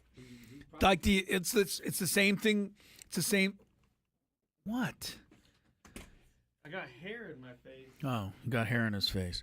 It's the same thing we wonder about when we're sitting in the doctor's office on that cold slab of silver, and they give you the. No, but you know what I'm. The point I'm Chris, getting to. That's a morgue. That's a morgue. That's the morgue I've been waiting in. No, but we're all standing. I mean, the doctor's time obviously far more important than our time while we wait for these people. And then they come in and you pretend to be happy about it. Oh, hi, Doc. Great to see you. When you really want to say, where the hell have you been? Been sitting here for 25 minutes. All right, I just killed time so that we could get the Wigs on. Scrape, go ahead. All right. Chris, fix your camera. I know. Why did it switch over? I didn't even go anywhere. I don't know. Either. Here's some traffic. Okay. And then sports court. Live Get Ross Traffic Center, protecting San Diego after accidents or injury. Here's Kelly Danick. Seems most of our problems are in the North County this afternoon, guys. Got a crash on northbound 5 before the racetrack, not showing up lanes are blocked. Then up ahead before Loma Santa Fe, getting a stalled vehicle pushed over to the right shoulder. Got a crash at the Ted Williams Parkway off-ramp, northbound 15, it's over the right shoulder. Further north on the 15, past Gopher Canyon, a stalled SUV in middle lanes. I'm Kelly Danick with Gwynn and Chris, San Diego's #1 sports station, 97.3 The Fan. Do you have a sports issue, San Diego? Do you need a third party to make a decision? The guys have put on their robes and picked up their gavels. All rise. Here comes the judge. Gwynn and Chris Sports Court starts now on 97.3 The Fan. I absolutely love right now that the executives are having a meeting in Alt 94.9 with you guys wearing these wigs. Look, all the big wigs are having a meeting while you guys are wearing those wigs. Next door, they're having a serious meeting, and we're sitting here with these on. Yes. Yeah. Never a dull moment in radio. That is for sure. All right. I'm going with a little different look today. You like it? Yeah, you got the hair over one eye. Look, he's got Trying Jimmy a little Butler, different. Tony, going on. Trying a little something different. He's got a little Jimmy Butler with it falling down. I'm going Jimmy Butler today. Was that the emo look that he had? Yeah. I dig it, Chris. I dig it. Thank you. I don't know if you read this, but I'll do it anyway. Baseball coverage on Read it. Okay. Read it. I will never. Tony was on top of talk it. about an iPhone again This like that. situation. All right, sports court, different situations. I think we may need to change the name of this to like Life Court because most of the stuff that I'm finding on Reddit is Not more finding life any stuff. sports stuff anymore. But I did find some different topics for us to talk about today. So let's do the first one, and it goes like this: My husband's passion of sports is becoming an issue in our marriage. When we met, he enjoyed sports, which I accepted about him. That was 15 years ago. No longer accepting. Fast forward to now, and he is watching everything. Everything! I'm fine with watching some basketball or football games, but waking up to watch some D3 college volleyball games is a little much for me. I've tried talking to him about it, but he doesn't see it as a problem. He claims I watch reality TV, so this is no different. It's his version of reality television. That's a good one. First and foremost, I do not watch a ton of reality TV. I like to watch, or she likes to watch, sorry, I'm mixing this up. Come on, man. Let's go. Yes. I like to watch Real Housewives episodes. When you Chris come into does my too. courtroom, be I prepared. know, I'm Definitely sorry. Well, reality. Adam walked by laughing, and I'm a squirrel, and so it threw me off. I like to watch the Real Housewives episodes. I have no idea what to do. I've tried the talking. I've tried the suggesting new hobbies, but nothing works. Chris, what should I do? Too much sports. Way too much. This reminds me of Chris. Chris is probably watching like cricket at 2 a.m. I watch. My wife's pretty happy with my sports viewing habits because I watch everything on DVR, and I watch it on my time. I don't watch it on our time. Okay? Okay. I do. I watch sports on my time. A master of his craft. Correct. I don't watch on our time. On our time, I go into the other room while she watches the Real Housewives of whatever she watches. No, so, yeah. Ask him to watch a little more on his time rather than your time, but I don't think you can stop somebody from enjoying their sports, especially when you're, knee-deep in stupidity television. Just make you dumber television, right? I mean, that's what you and I don't. Does he complain to her? You know what I mean? I don't know. I mean, God, The Bachelor was on last night, and the Below the Deck, and the Real Hot. I mean, it goes on and on. If I hear more Below the Deck, you can't get away from this stuff. It's on every channel. I'm aware. You can't. I'm aware. Me and Chris are both stuck in forever holes of Below Deck and Housewives. You're just looking out the porthole. I mean, I've actually tried to walk in and get a little feel for what's happening so I can have a conversation with my wife. Can't do it. You can't. Can't do it. Can't do it. Can't win with them. What's happening here, honey? Well, Tiffany is upset that Marissa has taken her ring. I mean, I don't know. Right? So true. I think watching D3 college volleyball is a little much. I don't Tony, watch what do you that, got though. here? But I seriously don't watch that. I watch games that I enjoy, but I don't watch that stuff. But this is what he's watching.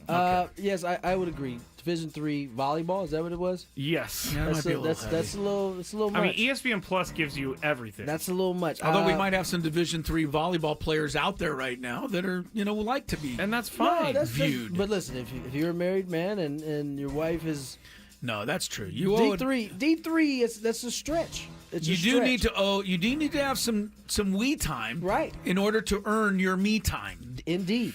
So that's Junior has a great question, and immediately I thought about this when I found this topic. Is it men's or women's volleyball? What's the point? Because if the husband is watching women's volleyball, there is one reason for that. All right. There is one reason for that. Okay, Junior.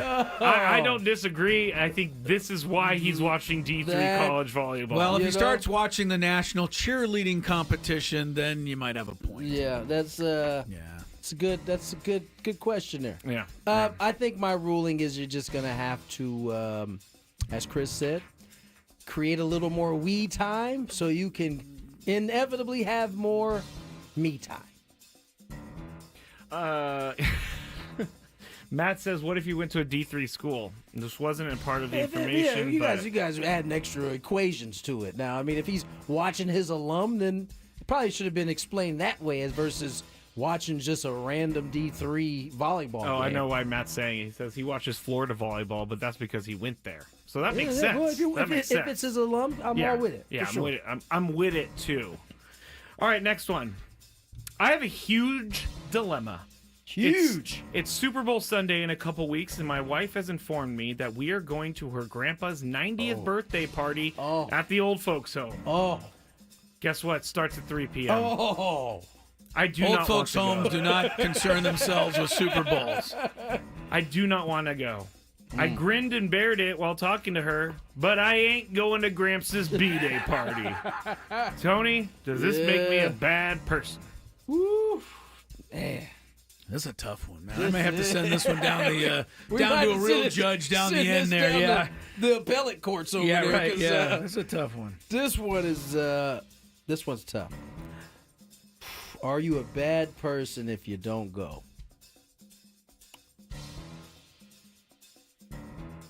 I'm gonna say yeah. You kind of are. You're a bad guy. You're a bad guy. As much as I would want to find a way out of this too. You may not get this birthday back, unfortunately, at that age. Yeah. But it's not his grandpa. I knew you were going to say that, you jerk. It's an in-law grandpa. I think your grandpa would understand. But... Listen, yeah, this is tough. I'll say this. You're not a bad dude. Not a bad dude, but you should go. Chris? Here's what I would do. And this is not going to really include much of a ruling to help this guy. I would call the old folks home, and I'd ask them, are you going to be carrying the Super Bowl game a week from... Hang on a second. I would hope for the answer to be no, we're not. That way, I could DVR the game like I like to anyway, and I would go to the birthday, and I'd have both things covered. Okay. Wouldn't have to worry about anybody hating on the score. This is what I would DVR a Super Bowl. Yes, you absolutely no, you can. That yes, is ridiculous. Can. That is ridiculous. What if you have a wedding that day? I'm going to text Chris the result of the Super Bowl. You're a jerk. I have heard of weddings. I have heard of weddings on Super Bowl Sunday because it's in February and it's a cheaper month. Right. Guess what? They put up a bunch of TVs at these weddings so you could watch the Super Bowl. This is old folks' home. This is not an option. No, I think they're going to be showing the Super Bowl. I don't think they're going to be showing the Super Bowl. I think you go to the birthday and hope things fall your way. Yeah. And if you need any advice on how to avoid hearing the score, I wrote the book on it. So. Except if you have someone in your life like Scraby. No, I don't look at my phone that whole day. I'm going to steal Tony's phone and I'm going to text you from Tony's phone. I don't look at my phone, so it doesn't matter who texts me. It really bothers me. Because Why? normal people like to talk about the games during the games. One of the things you do a lot that I know what you're about to say. What am I about to say? You're about to say that I like to control people's lives. Yes, you I know. do. It's an issue. Why do I you know. care what he's doing? I don't know. It's a very strange thing you have there. Especially this year. I've seen this game before. Chiefs, Eagles. I get it. I can't take Chris seriously with the emo hair. Hang on. All right. I say. What do you have as a ruling? Stay home and just no. You kind of live with the consequences. You got to go, but just watch it on your phone. Ask your wife if you could go sit in the corner and watch on the phone. I think that's a fair compromise. You're almost worse doing that.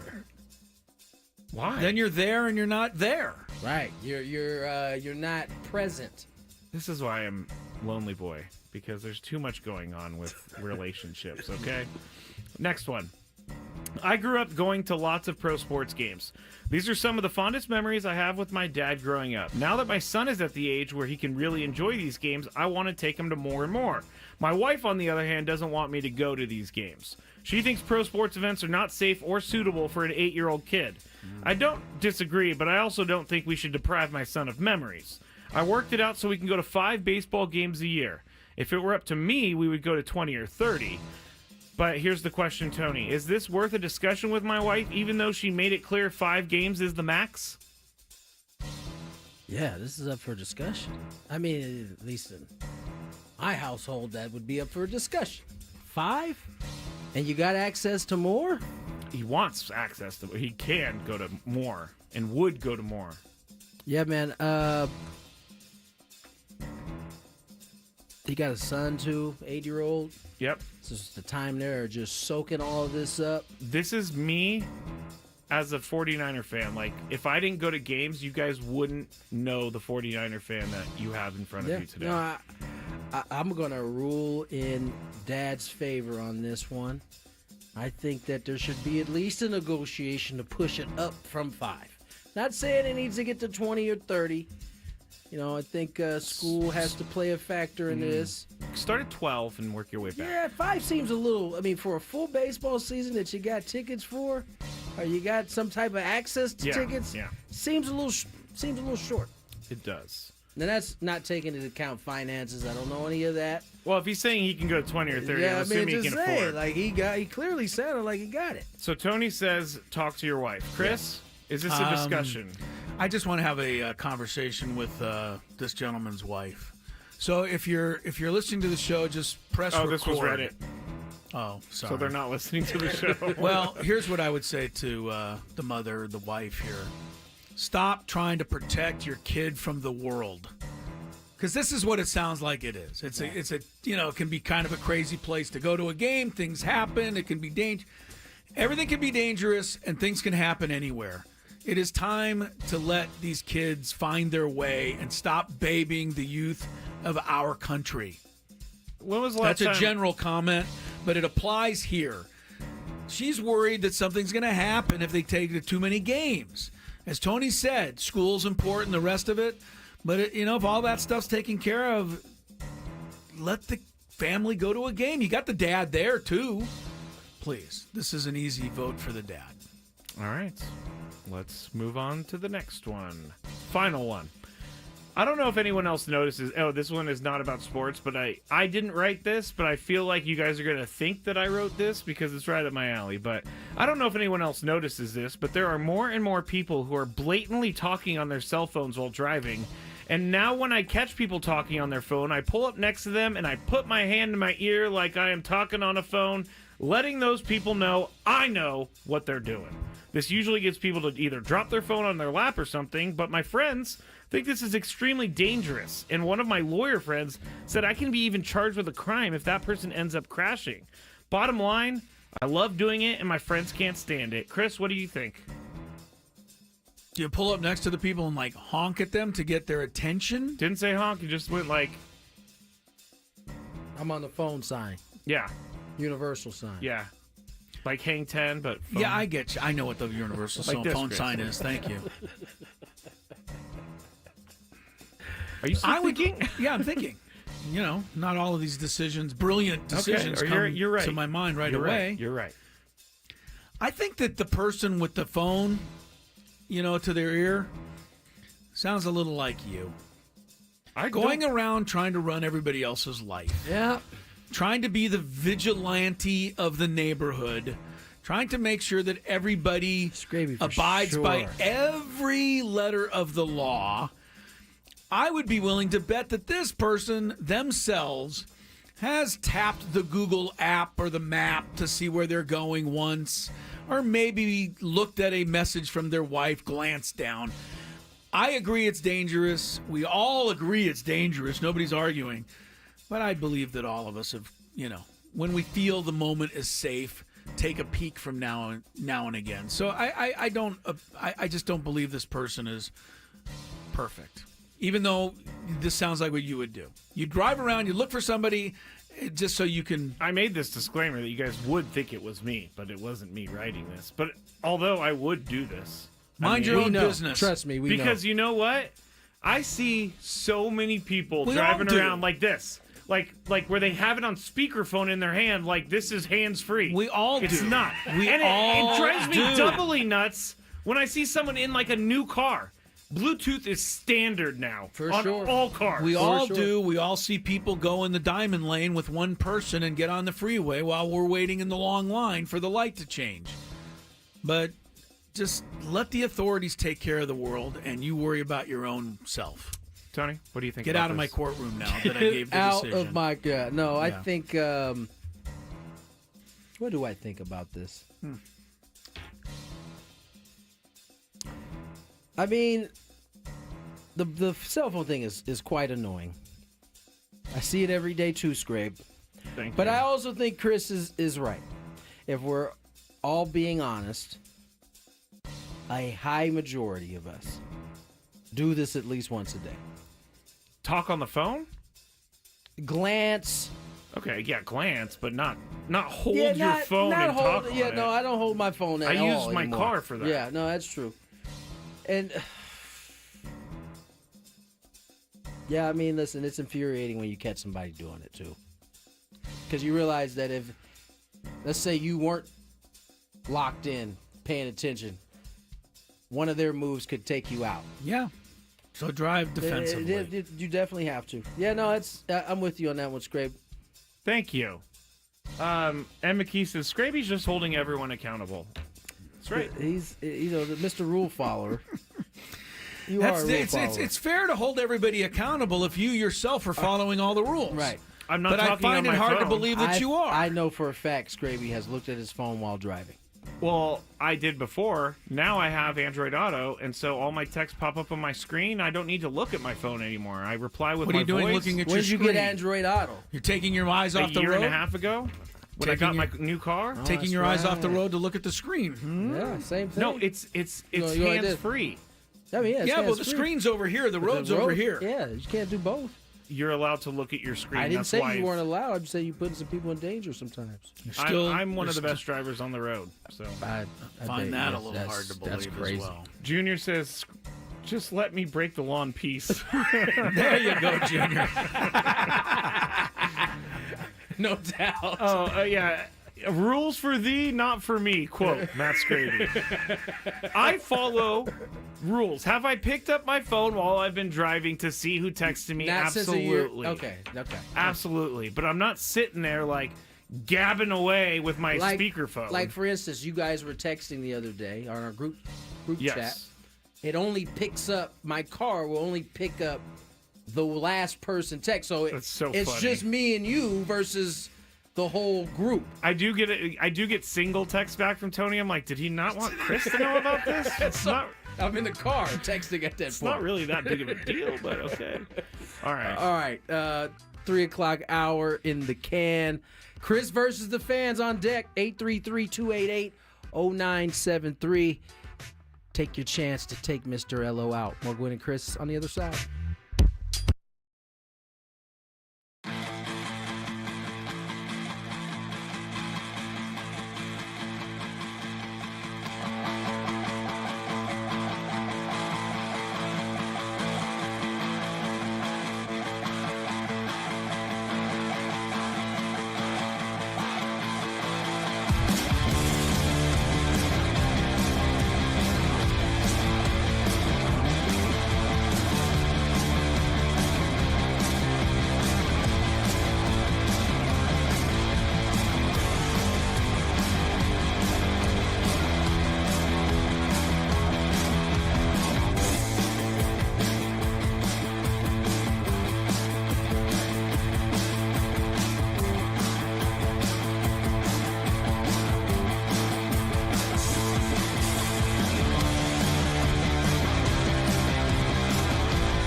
Chris Ello, Tony Gwynn Jr., Matt Scraby.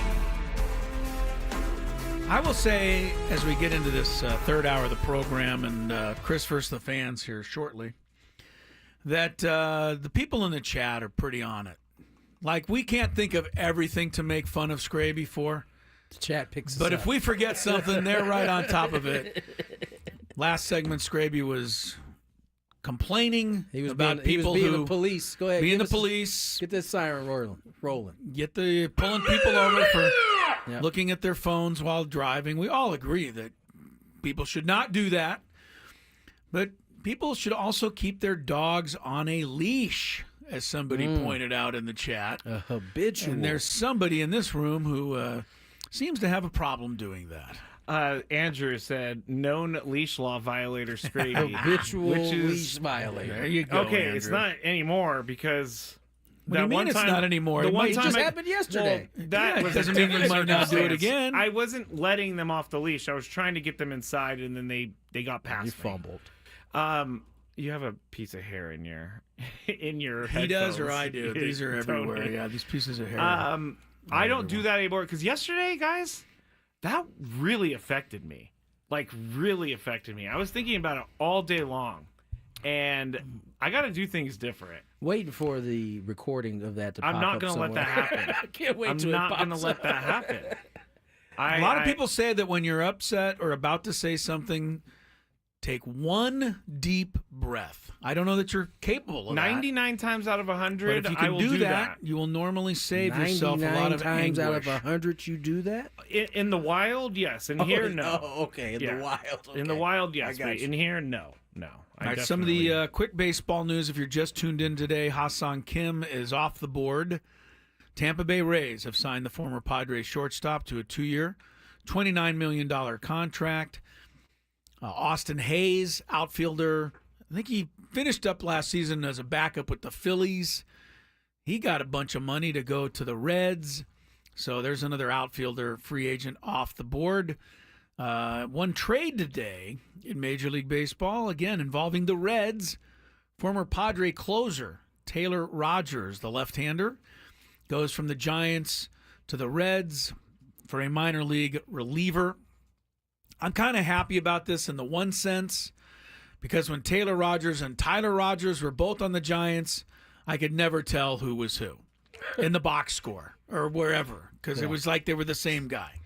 And they're twins, and you get that. But now they're on different They're being teams separated They're again. being separated again. Other than that, haven't really missed a whole lot in terms of the news wire today. So let's play a little Chris versus the fan, shall we? If you had one shot, one opportunity to take down the human almanac himself, howdy do. Now is your time. Listen to me, this guy is dangerous. Now is your opportunity to win a prize. Well, I hope you know what you're in for. Chris versus the fans starts now on 97.3 The Fan. I got one more news item for baseball. Okay. Closer Carlos Estevez and the Royals. Estevez and the Kansas City Royals are in agreement. So there you go. Estevez, huh? That's the next. That was the next big reliever name to come off the board. He was there. he couldn't get, well, like many people, couldn't get anybody out when he pitched for Colorado. Went to the Angels, became quite good, and then the Phillies got him at the end of last season.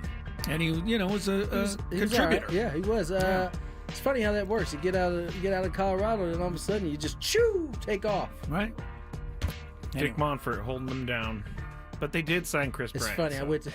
You want to know Dick Monford's name came? I know I'll let it. Okay. We gotta get it. Wait, did it come up somewhere else other than here? I went and spoke at a elementary school today. And some 8-year-old said no. There happened to be one of the teachers there that was from Colorado, and Dick's name came up. Wow. In the same way it comes up in our thing. He was quite irritated with Dick not doing anything He to should help the be team. irritated. I would, He's one of the few people that come up to me and said, "Oh man, I really appreciated your hit in 2008, 2007 there. Oh, you've got it helped his Rockies get into where they were trying the Rockies to get to the World Series very often around these parts. Their only World Series appearance, thanks to you, Tony. That is true. That is true. Yes, all right, rules. You have to make it through 3 questions. Each question will get more difficult. If you get the question right, you move on. If you get it wrong and Chris gets it right, you're eliminated. But if Chris gets it wrong, then you move on to the next question or you win. If you're a first-time player, let us know before you get into it, and you'll get that first question for free.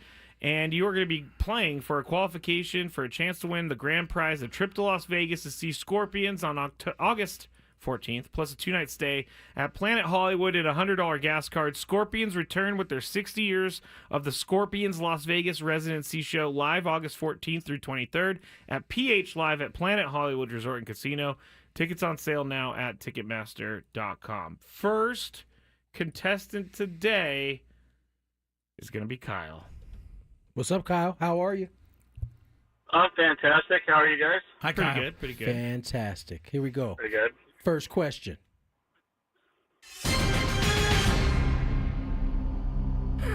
What is the nickname for Cowboys Stadium? For Cowboy State? Stadium. Oh, Jerry World. Hey, came to you. Very good, Kyle. Question number 2. What coach won 2 Super Bowls over the Patriots? What coach won 2 I Super should Bowls say- over the Patriots? I should say what Giants coach. My bad. Wow. Giving a big clue there. Because Who else beat him twice? Honestly, I hated the Giants most of my life, so I'm probably not going to figure that one out. All Okay, right. stay Pass it off to you, Mr. Ello. Yeah. Sorry about that, Kyle. Tom Coughlin was the guy. Tom, I tell you what, Tom Sorry, Kyle. used to look pretty cold out there on some of those days. Isn't that funny that you thought the same thing I did? The picture the enduring picture of Tom Coughlin was during the NFC Championship game in a freezer bowl at Green Bay, and his face. Oh, I've never seen a human look so cold. Oh, it looked like it hurt. It did. It did hurt. I think it left him with some recovering to do. Maybe so. All right, here we go. Yeah, someone should have given him. Why something didn't he for his wear face. like some sort of mask or something? His face looked like he had been on the sun. Yeah. I think Tom Coughlin is so old school that if he put on a mask, then he's showing his player's weakness. I guess Well, so. it I worked. hope Tom They realized worked. he They wasn't did win the playing that game. day. They did win that game. Let's who's our next go contestant? to Mike. Hello, Mike. How are you? Hello, it's not Mike, it's Reese. Reese. Oh, I like when we get There we go, Reese. Go ahead. And my mom's in the car here. Okay, All what's your right. mom's name? And I'm a first-time player. First time player. All right, here we go. These are my favorite contestants, I must say, when we get the family. Question number 2.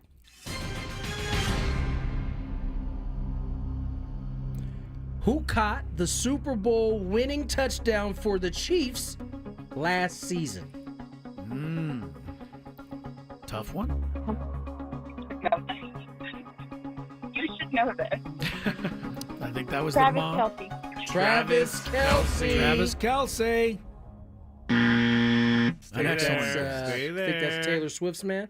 Yes. Yeah. Ello for the still. Yeah, I'm sorry. I don't like to win against these groups because these are my then don't. favorite. But that's Then just not the don't. way I play the game. I think it's McCole Hardman. Ah, hey, I was getting Yeah, technicality on whatever. you. Whatever. I'm sorry, Reese. Sorry, Reese. Nice- but thanks for nice playing, work, Call guys. back again, okay? Play us again. Thank you. You may win Thank next you. time. Never can tell. It's always Next tough, contestant. too. Mate, do I need to start? No, never mind. Next contestant, please. Let's go to Bill. Hi, Bill. How are you? Real good, Tony. How you doing today? Doing fantastic, my friend. Here we go. First Hi, Bill. question.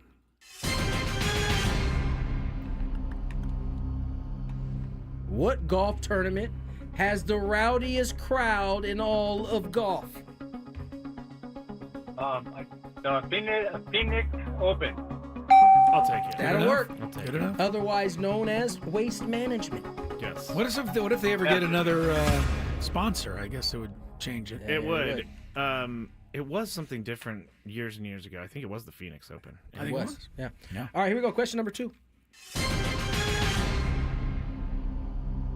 Recently named the New York Jets head coach, Aaron Gwynn played for 5 NFL teams. Oh, boy. I just need 2.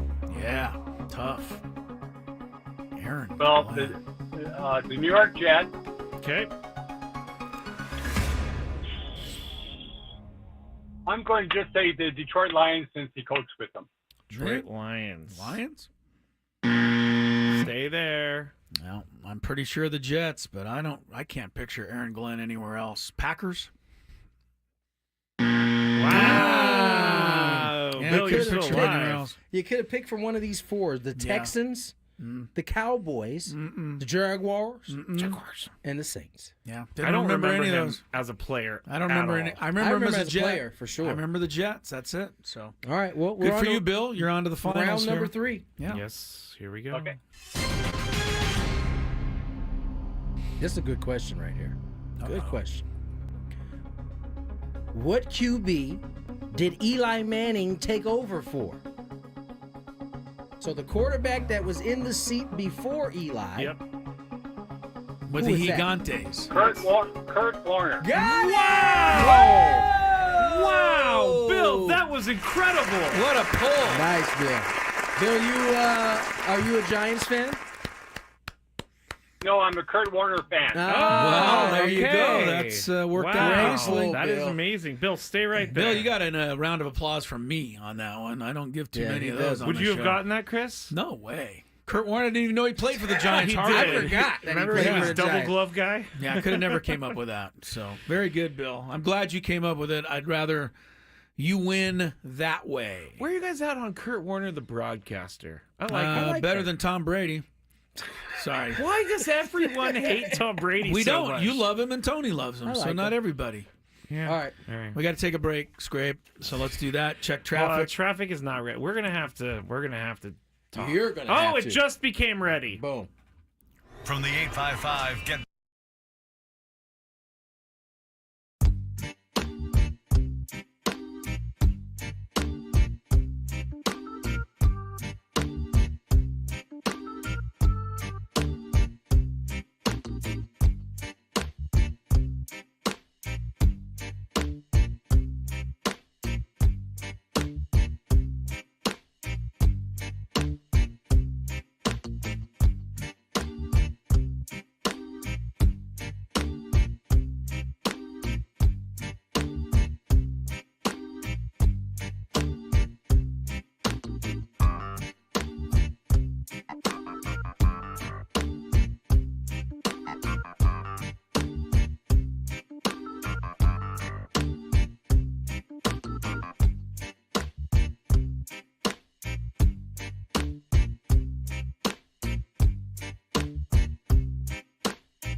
Well, Scrape, you didn't take that one out. I was going to say, I thought that one went to the trash. It's happening right this moment. I just got to get the code.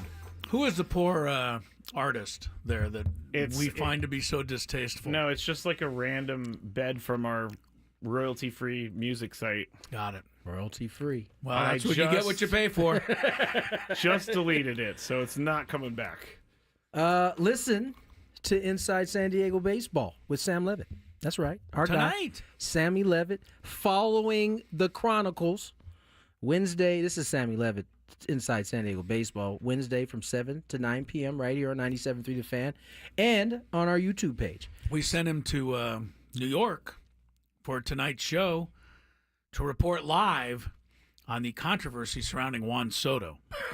I heard it was huge. Sam will talk all things Padres baseball and keep you up to date on the latest hot stove rumors.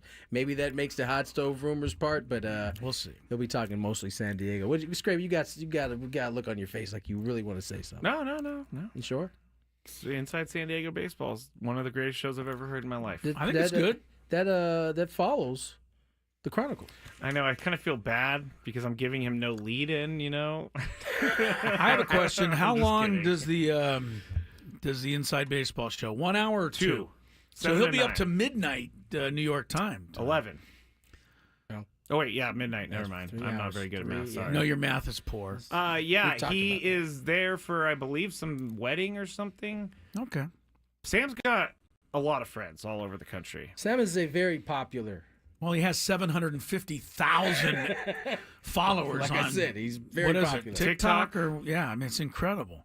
He wasn't worried, and he was worried, and he wasn't worried again. Yeah, TikTok has been re-upped.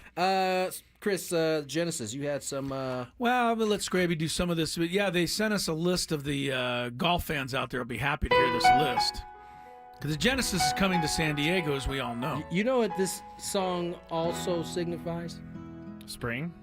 We're in baseball season. The dawning. It does, yes. This is like the first tournament, usually like right around the first couple of weeks. It's April. Yeah, first couple of weeks Early of the season. April. Yeah, I have a distinct memory of being in AAA, going to Iowa to face the Iowa Cubs. It was cold. It was early in the season. Bob Scanlon on the hill for the Iowa Cubs. It was raining, and we was in there just watching the Masters at the time. There was nothing else to do. I've had a couple of fantasy baseball drafts during the Masters because it's that time of year. It's April 10th through the 13th this year. That's the Masters. It's a bucket list thing for me to get to the Masters. Let's see where we'll be at.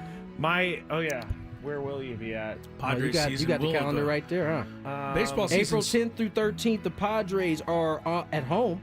We have an off day, and then Colorado, the 11th, 12th, and 13th. There you go.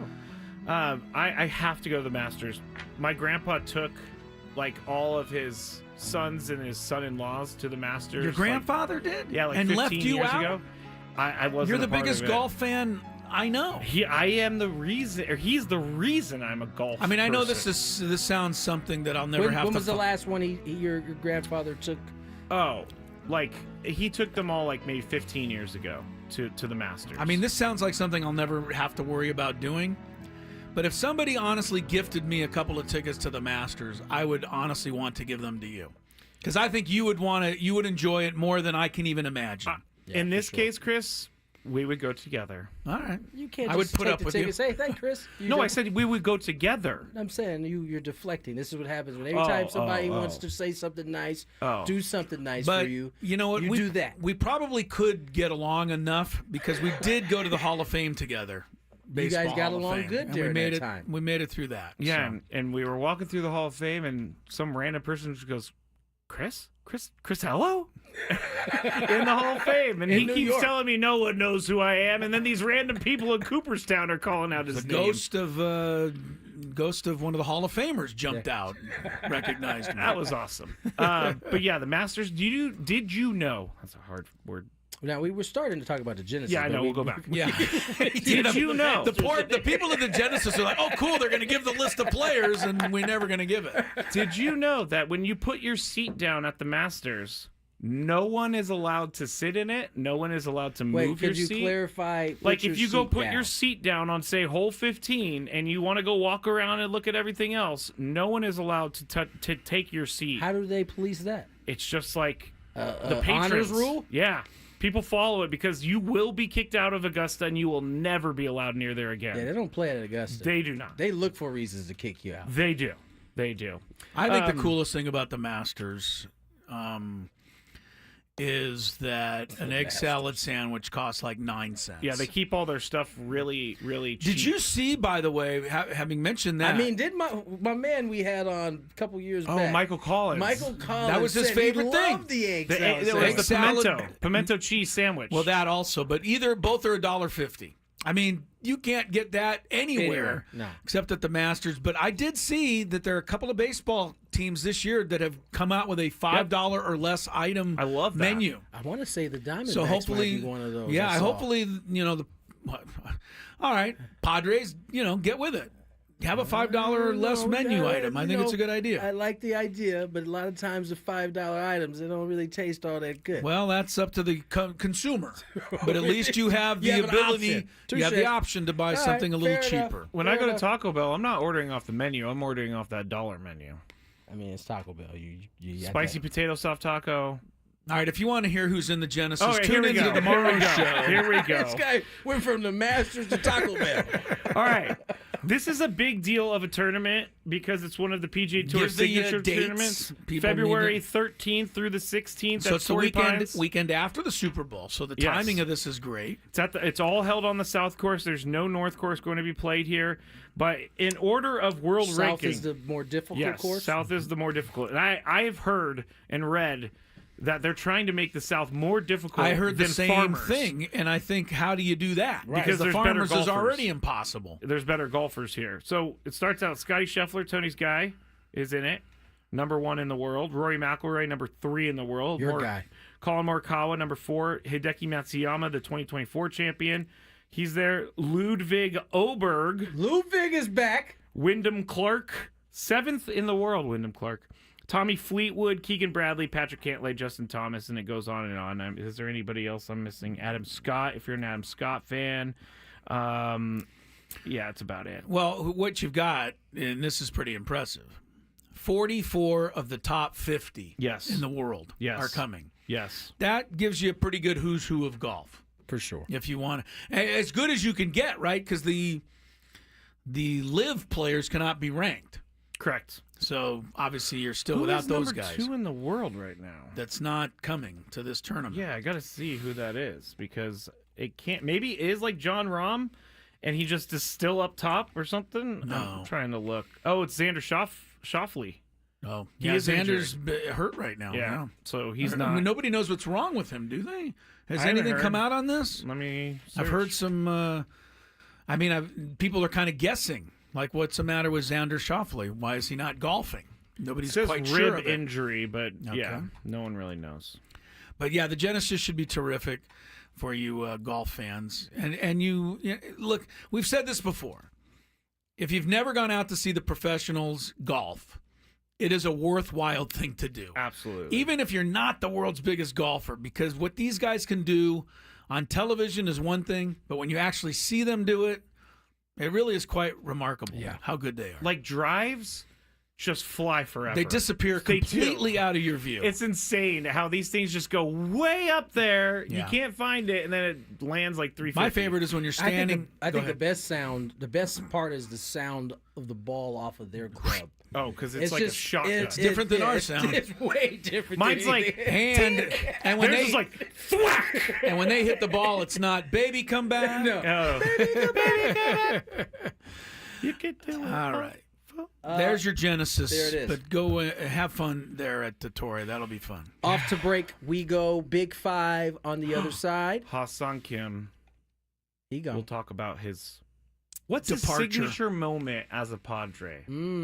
That's what we'll do when we get back. Big Ben and Woods on the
4:35 is the time.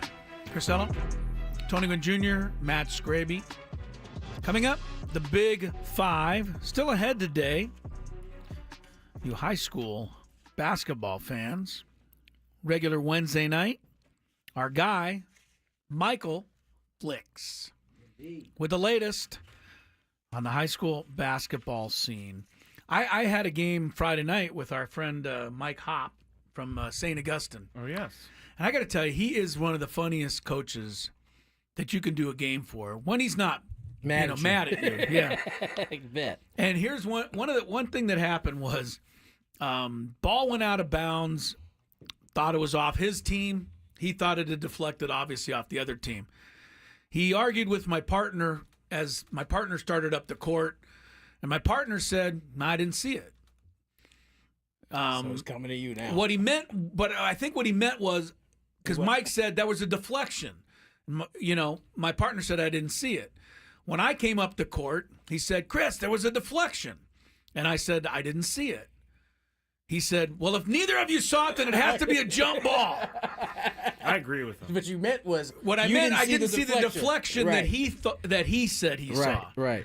But it keeps you on your toes. I like that. I like any coaches that's looking for any edge anywhere. That's good. And that was Mike. Good job, Mike. Although we didn't change the call, so didn't work. Traffic and then the Big Five. From the 855 Get Ross Traffic Center, protecting San Diego after accidents or injury, here's Kelly Danick. A little relief for southbound 5 travelers in the South Bay right before J Street. Collision has been cleared out of the left lane. It's all over the right shoulder now. Just watch out for lots of residual slowing. Southbound side of the 805 before Balboa, there is a collision blocking the 2 left lanes. Also getting reports of a car fire on the South 5 coastline. This is right before Birmingham. It's actually a pickup truck over to the right shoulder. I'm Kelly Danick, Gwynn and Chris, San Diego's #1 sports station, 97.3 The Fan.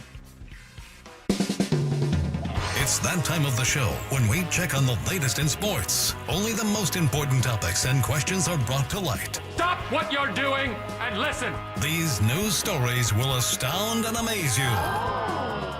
The one, the only. Oh my God, who the hell cares? The Big Five starts now on 97.3 The Fan. All right, guys. We're going to start with this. Do you know what this is, Chris? I'm crying. I can't hear it. I don't know. You've can't hear through my It's a tears. little whiz right here. Ha-Seong Kim is no longer with us, everyone. You're crazy. What, he's still alive? Yes, he plays for Well, the then Rays don't now. say that. But he's no longer with the Padres. Well, then say that. Don't say that he's no longer with us. When I found out the news, this is the first song that came to mind.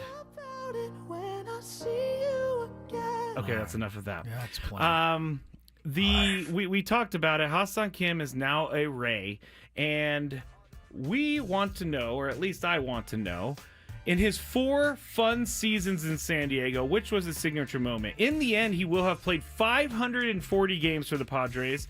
He hit 242, 47 home runs, 200 RBIs, plus 78 stolen bases. I wrote down 778. That would be a lot. And an OPS of 706. So, Chris, what was Ha-Seong Kim's signature moment as a Padre? You're not going to like my answer. Why? Well, because when I think of Ha-Seong Kim, I'm going to think of two things. His helmet falling off? His helmet flying off. Which he eliminated last year. Right, but I still think of it. Yeah. And the other thing is, We had 2 years of 3 years of it. merry mix-ups and adventures on the base paths. Yeah. But if I have to give him a moment, he was right in the middle of one of the great moments in Padre history. You want me to just play it and then you can say it? Well, it was he came up in the bottom of the 7th inning of that great win over the Dodgers, and that was a pretty good deal. Freeman charging, the 2-1 pitch, grounded towards third base. It gets by Muncy, and a fair ball down the left field line. Grisham's on his way home. He will score. Nola to third, Kim to second, an RBI double in a 1-run game. Listen to those names. Nola to score, Grisham to second. Well, I just like to hear Jesse, man. That was the second run of that 5-run rally. Kim drove it in with the double. Yep. It was I think it was the only extra base hit of that inning. Wasn't Jake a base for hit the Padres? extra, or was he a single? He was a single because he wow. took second on the throw. Yeah. So Ha-Seong Kim, that's his moment for me. All right, Tony, what's your Ha-Seong Kim signature moment? We travel all the way back to 2021. Oh, wow. Wow, that is far. Matter of fact, this was like third game into the reopening. Oh, yes. Remember start of 2021, we could only have like half capacity. Yes. And then there was a certain time in June where they opened it up for everybody. The third game, and this is the third game of us in San Diego experiencing the crowds the way we experience them now, all the time. Yep. Ha-Seong Kim came through with a big homer. This crowd has been behind every single guy in every single big moment today. Now the 1-2. Kim swings, hits it in the air, deep down the left field line. Did he keep it fair? He did! It's gonna go! A 2-run homer for Ha-Seong Kim, and the Padres take a 7-5 lead in the bottom of the 8th. Second deck Western Metal just inside the pole. What a moment for Ha-Seong Kim. That was a moment for a signature moment. It was Tony Gwynn Jr. Signature moment. Signature moment. Someone just gave me one on the chat, so I'm going to play it because this could also be a signature moment. No balls and 1 strike. The big right-hander ready and delivers. Swing and a ground ball to shortstop. Kim has it. Friendly hop. Throw to first. That is a no-hitter, and that is history. Joe Musgrove with the first no-hitter. So he was the guy who received the ball to hand it over or throw it over to Jurickson to complete the no-hitter. He was playing third at that point. No, shortstop. Was he playing short? Yeah, he was at short that Jesse night. just said short. That was I know a he bouncer said, to but short. shifts, all that kind of stuff at that point. I'm pretty sure he was at short. I'm gonna say shortstop that night, but that's a fair point, Tony. We'll look it up while. Unfortunately, Tony and Jesse were in the. No, we were in the. You were in Petco for that whole thing. So I'll look that up. Manny was at third. Manny was at third. You're right. If you have any of Ha-Seong Kim signature moments or things you want to remember, just put it in the chat. We'll sprinkle them in if we get some good ones. Number 4. All right, Major League Baseball has reported 12.1. I have a problem. What? Why didn't we do the same thing for Jurickson when he left? Because I didn't think about it. Fair answer. I feel like You know what we'll do? 520. 520. We're gonna find out Jurickson Profar's signature moment. Come on, man. He got a lot of. Jurickson got left out. You're right. If we're gonna do one, it should be Jurickson over Kim, but we're Either gonna way. do both now. Both 520. We're gonna do Jurickson. Major League Baseball has reported $12.1 billion in revenue for the 2024 fiscal year, according to Forbes. This marks a record high for the league, breaking the previous record of $11.6 billion in 2023. The league saw an increase of $500 million in just 1 year. So the growth continues to be substantial. That figure does not include any other companies owned by the teams or mixed-use developments around the stadium like the Braves' The Battery, according to Forbes, nor does it include revenue from team-owned RSNs, which typically brings in tens of millions of dollars annually.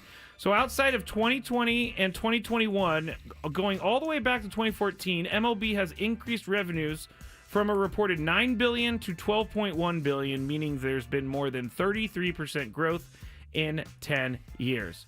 Tony, if they have so much money, why are the owners not spending money? And you could make the argument that if we didn't have a pandemic in 2020 and the remnants of it in 2021, that would have been even higher than 33%. Oh, that's true. Yeah, you're right. It's a question that has been asked for a very, very long time. There's no answer. It really isn't. There's one. Greedy. I mean, very good, Scrape. There's definitely an answer that can be put into that empty space there. Yes, but yes. We don't know. I think in the past, when it's been talked about in terms of opening up books to kind of see what is underneath the hood, it has been a non-starter. And so I don't know that this applies to every owner, but we know for a fact that there are certainly owners out there that are choosing not to spend. Dick Bufford. Sorry. He's just one. Yeah. He's just one of many. But, it's a complicated thing in terms of how you get it to happen. ultimately, it's hard to tell a billionaire, like, hey, man, you need to spend your money. Is Major League Baseball a public company? Is it a non-profit? I think it's... Is it... Because, like, what's the point of releasing this number when players are complaining that owners aren't spending the money that they're making? I don't know if the players are complaining as much as the fans of those teams are complaining. That too. But there are players that are... Like, Jack Flaherty's saying that the market, no one's spending anything. No, I think he's calling out those teams that aren't spending anything. I don't think he's complaining about the money he's making. I mean, I think he might be in a unique situation. He still is searching for a job, and I think that may be his point. Like, I know some of you teams that suck right now got a lot of money. You could definitely be out here trying to do some things, and you're not. Chris, what do you think? Send all inquiries to 2001 Blake Street, Denver, Colorado. 80205. Is that the Rockies address? Attention, Dick. Send some more inquiries to 115 Federal Street, Pittsburgh, Pennsylvania. I don't know why these people don't. I mean, why would you get into the game if you didn't want to compete? That just drives me crazy. Simple answer for that one. Because you want to make money. Yeah, because they're businessmen, not sports fans. Yeah, it's a shame. I got to answer to your question there, Scrape. Okay. About nonprofit. Oh, yes. Major League Baseball was previously registered as a 501c6 tax-exempt organization, but switched to a limited liability corporation LLC now. in 2008. Wow. Interesting. Well, they probably shouldn't put out this number when it's just bad luck for them, I think. All right, let's move on to the next one. Number 3. The New York Yankees plan to discuss a contract extension for longtime manager Aaron Boone. Owner Hal Steinbrenner told the team-owned Yes Network on Tuesday. Boone turns 52 in March, and it's going to be his 8th season as Yankees manager. Steinbrenner said it wasn't a difficult decision to bring him back for another year, and here is what all he said about the situation on the Yes Network. I've always thought Aaron Boone was a very good manager, and that's his reputation, in the industry. We will be talking with him in the days and weeks to come. Obviously, we're trying to hit the priorities right now, which is the roster itself. But there'll be conversations had with him about, potentially staying longer than that. Fans hate this comment. They do. I don't know why Yankees fans hate Aaron Boone so much, but they do. Chris, is Aaron Boone the right guy for the job in New York? Well, I would just say to Yankee fans, be careful what you wish for, because he's really done an amazingly good job. From my, perspective way over here, I hope he never leaves, because he's the most entertaining manager in all of baseball. Hands down. There's always a chance you're going to get something great from Aaron Boone on video, or if he's mic'd up, for sure. That poor umpire who he was undressing that one time. It was a young dude. You're having a bad day, and I feel bad for you. He was like a deer in a How about the headlights. one where he went and stood back behind home plate himself, showed where the ball crossed, and then went for the strike sign? And the umpire was just watching him the whole time. I know they can't stand him. You can't sometimes. script that. You can't script that. Do managers, when they're bored because they have a lot of time, do they just think, what's the next ridiculous thing that I can do? He maybe does. Because he does it. Yeah. He's pretty good at it, too, I must say. Tony, is Aaron Boone the right guy for the job in New York? Yeah. Who's you going to bring in that's better? I mean, he has a great rapport with those guys on the team. He seems to work with his bosses just as well. He handles the New York press as good as anybody. Yeah, not easy. And that is probably a higher priority than it is for most managers in other cities. He's got the gift of gab to deal with the New York media. And plus, outside of the playoff success, he's had a lot of regular season success that at least puts you in the World Series. Gives you a fighting chance. Right, he was just in the World Series this year. I mean, he didn't drop that ball in center field. No, matter of fact, it was going their way until Aaron Judge dropped the ball. Well, it wasn't just Aaron. It was also their starter. They gave up a grand slam to lose the first game. kind of imploded. He didn't go cover first. They also gave up the grand slam in the first game. Did you? Can you just play one couple seconds of Hal Steinbrenner talking there again, please? I want people to hear it. Is it too hard for you to get No, to? but I don't know where you're going with this. Play a little. I've always thought Aaron Boone was a very good manager, and that's his reputation. Okay, that's good. Back in the 19 days, 70s, 80s, 90s, George Steinbrenner used to say, I used to think Billy Martin was a really good manager. That's his reputation. And he spoke exactly like that. Yeah. I have finally found somebody other than Tony Gwynn Jr. and his dad who sounds exactly like his dad. Hal Steinbrenner and George? He sounds exactly like George. I would have to go back and listen to his If dad. you ever heard George, that's him. George usually, a lot of times when we heard him speaking, or at least as a kid, the highlights that would make it, he was usually a little bit more angry and A little animated. angrier, but similar. Yeah. Similar voice. Very similar. All right. Number 2. Our guy Matt Snyder of CBS Sports wrote an article about Major League Baseball rookies and their status as a rookie, and he wrote, it seems a little weird to a lot of people that guys with years of professional experience in other leagues can come right in and win Rookie of the Year. Case in point, Shota Imanaga had 9 years as a pro in Japan before making his debut with the Cubs last year, and Matt wrote that Roki Sasaki is the frontrunner for NL Rookie of the Year and thinks maybe we should look at the way we classify a rookie. I think we should. It takes away from guys like Jackson Merrill, Jackson Churio, and Paul Skeens, who are actually rookies. So, Tony, do you think if you have played for NPB or the KBO, you should not be considered a rookie? I think there was a time where this rule made sense when the KBO or the what is it, Nippon League, the Nippon Professional Baseball League weren't as sophisticated and as caught up as they seem to be now. That's a good point. It doesn't seemingly make a lot of sense to have a guy like Yamamoto or Sasaki this year come in with the Imanaga from the Cubs last year. These guys are like dudes coming over now, and they are pitching in probably the second best league that has actually gained some ground in terms of the quality of talent that's coming out of there. So maybe there may need to be a kind of reclassification. They're just gonna come up with a different idea of what classifies as a rookie. Chris, do they need to change how they classify rookies? I'm all for it. CC Sabathia could have been the Rookie of the Year. Right. The year that he lost to Ichiro. No, I think Tony hits it. I mean, but when Ichiro did it, he felt like he was a rookie for some reason. But now these guys don't feel like rookies. I don't know that any of us believe that if he was going to make the jump like that. Okay, but yeah. we continue to keep seeing guys now come it's over there. pretty much it's ho-hum. pretty obvious now. Number 1. Fanatics Sportsbook is doing something now that most sportsbooks are starting to offer, and they tweeted this yesterday after Anthony Davis left the Lakers game in the first quarter. They said player prop bets will either get refunded in cash or settled as a win. If it's part of a parlay, the rest of your bet will still play out. Any bet settled before the injury will stand. So they're building in these safeties in case a player exits the game very early and it ruins your bet. So my question, Chris, do you think this is a good thing sportsbooks are doing, or do you think it's just another way to suck people in?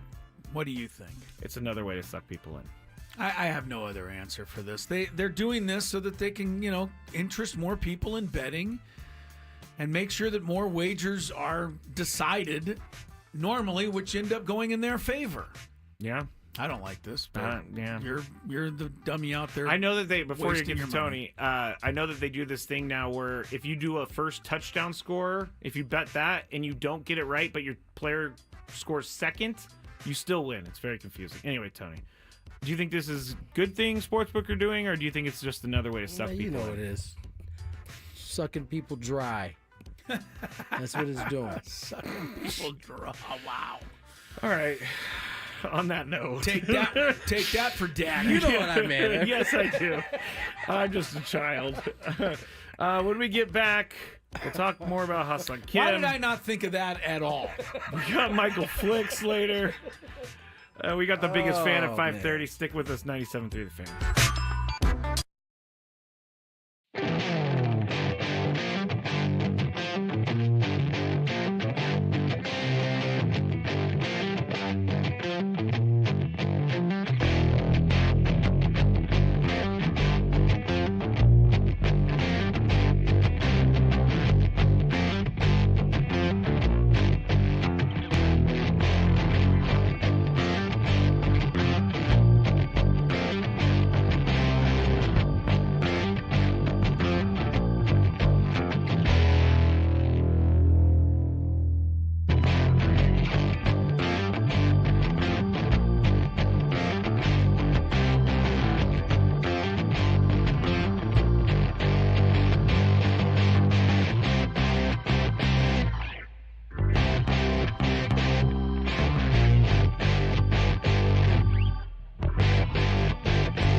Happy hour, we roll.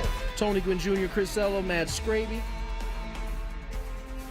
With you for another hour. Michael Flix joins us the halfway mark of this hour. Talk a little high school basketball, recap of the games from Friday, some of the standout performances he saw, and the games for this week. Meantime, few things. Aaron Glenn, new head coach of the New York Jets, putting together his staff as we speak. He's got his defensive coordinator, hired Steve Wilkes as his defensive coordinator. Failed head coach for the Cardinals. I don't think that's much of his doing. He was fired for no reason after one season with the Cardinals. Was he not a 49er defensive coordinator? He was, and Kyle Shanahan blamed the Super Bowl on him and fired him. I think he's been treated very poorly by people within the NFL. No, that's a good point. He got his team to a Super Bowl. Now his team did go 3-13.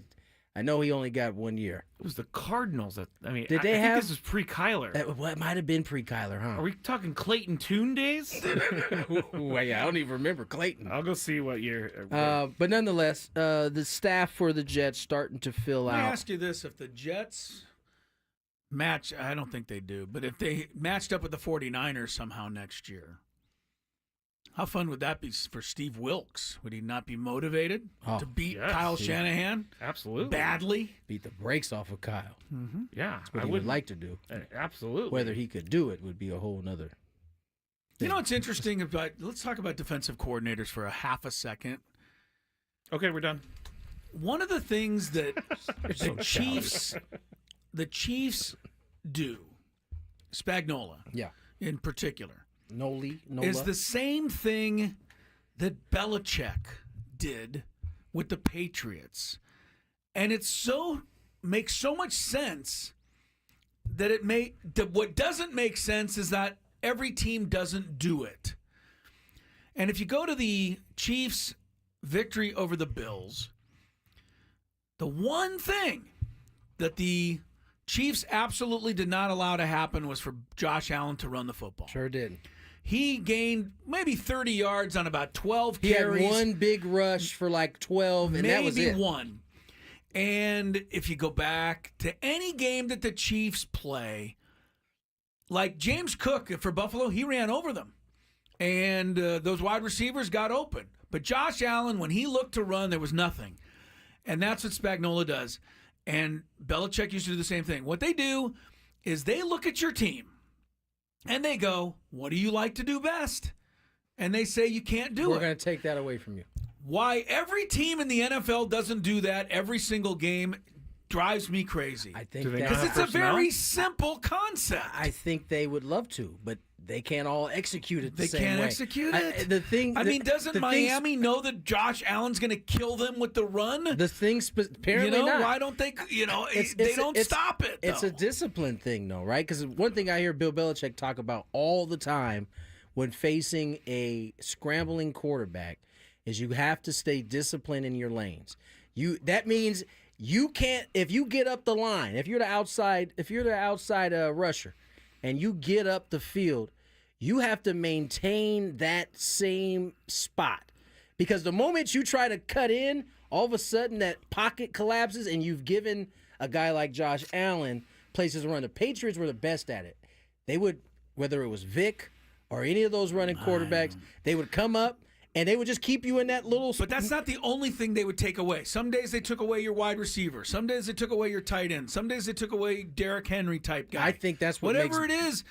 But I don't understand why every team doesn't sit there and go, all right, what do the Saints like to do? Let's not allow them to do that. They can beat us with the other stuff. In a copycat league... Good teams do it. Bad teams can't do it. Yeah, that's the key word there. Right? Can't do it. Not that they don't want to. Not that they haven't gone into the film and like, this is what we need to do. Then they look at their personnel and they're like, we don't have anybody. I don't think we can do this. Yeah. I just looked up Steve Wilkes' season that he coached the I almost said the Reds, the Cardinals. Right. Guess who his starting quarterback was that year? This guy was unnecessarily fired. His starting quarterback that year, Sam Bradford, and Josh Rosen. He had no chance. Okay. Good Well, point. good Mike for the Jets. Glennon was also a quarterback that threw a pass that year. Yeah, man, Josh Rosen, remember him? Yeah. UCLA. Number 10 pick. He was going to make the other 9 teams pay for it. He did. But that was a rough Steve one. Wilkes had no chance in Arizona. That's Fair enough, but a lot unfortunate. of guys have no chance. Good hire by the Jets. I hope it works out well for them. Well, we'll see if it's a good Actually, I hire. don't. I don't like the Jets. That's right. They're in your division. Right. Can't like them. The Aztecs had a nice win last night. I mean, it may not look nice because of who they beat in San Jose State, but they were down 21 at one point, able to come back and add a win add a tally in the win column, and they finish up the first round of this Mountain West Conference play. I think they're 7-3 now, or 6-3. I mean, look, and San Jose State had beaten New Mexico. The only loss New Mexico has in conference was to these guys. 7-3. You're right. Right. So San Jose State's a team that they got out of the gate, man. They hit all those 3-pointers early, and they had confidence. It was 33-12. I mean, that's a hole that they dug, but they got their way out of it. I give them a lot of credit. At 14-5, 7-3, and some of the wins that they have, I get that they haven't played. You think they're being how are downgraded? they on the bubble? Yeah, they are. I don't get it either, but the whole Mountain West is being overlooked. There's nobody in the top 25, not one team.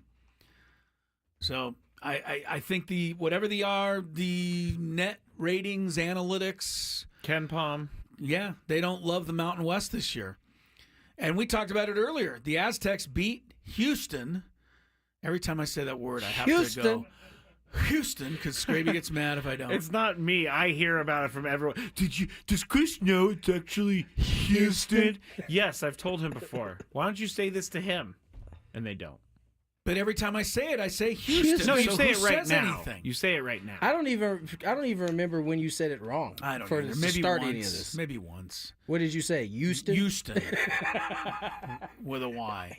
Houston. But the Aztecs beat them, and since then, the Cougars have won 12 in a row, haven't lost to anybody. Yeah. So you would think that would really be helping the Aztecs. But, if they would have lost last night, it would have been all over. It would have been like, you're going to have to win the conference tournament. Yep. Is that what they're basically playing for the rest of the season? Like, they lose, they have to win the call? That's what it if feels they have like. A bad loss, and that would have been considered a bad loss. But as you brought up, Scraby, correctly, the computers and all of these, things that figure this stuff out, they don't watch the actual game. And if you watched that game last night, San Jose State, I don't know what the Aztecs were supposed to do. If you're throwing in 3-pointers from the sideline and over and over and over again, you're going to have, it's going to be tough to beat. They made 15 threes. Yeah. That's, where did I see that? It was the most, you know what it was? Here's what I saw. It was the most threes that anyone made against the Aztecs in a game since, does anybody remember the horrifying Syracuse game? Buddy Boeheim. Yeah. That's the last time somebody had that many threes. And the Aztecs certainly lost that game to Syracuse. I think he made like 65 of them. Is that right? It seemed like it just seemed like he was shooting and like doing the Steph Curry, like shooting and just running down the court. There was nothing they the could ball do. was just going in. We were It was hitting no rim. I don't remember a shot. I remember Jim Nance was on that game, and he, for lack of a better term, almost started feeling sorry for the Aztecs.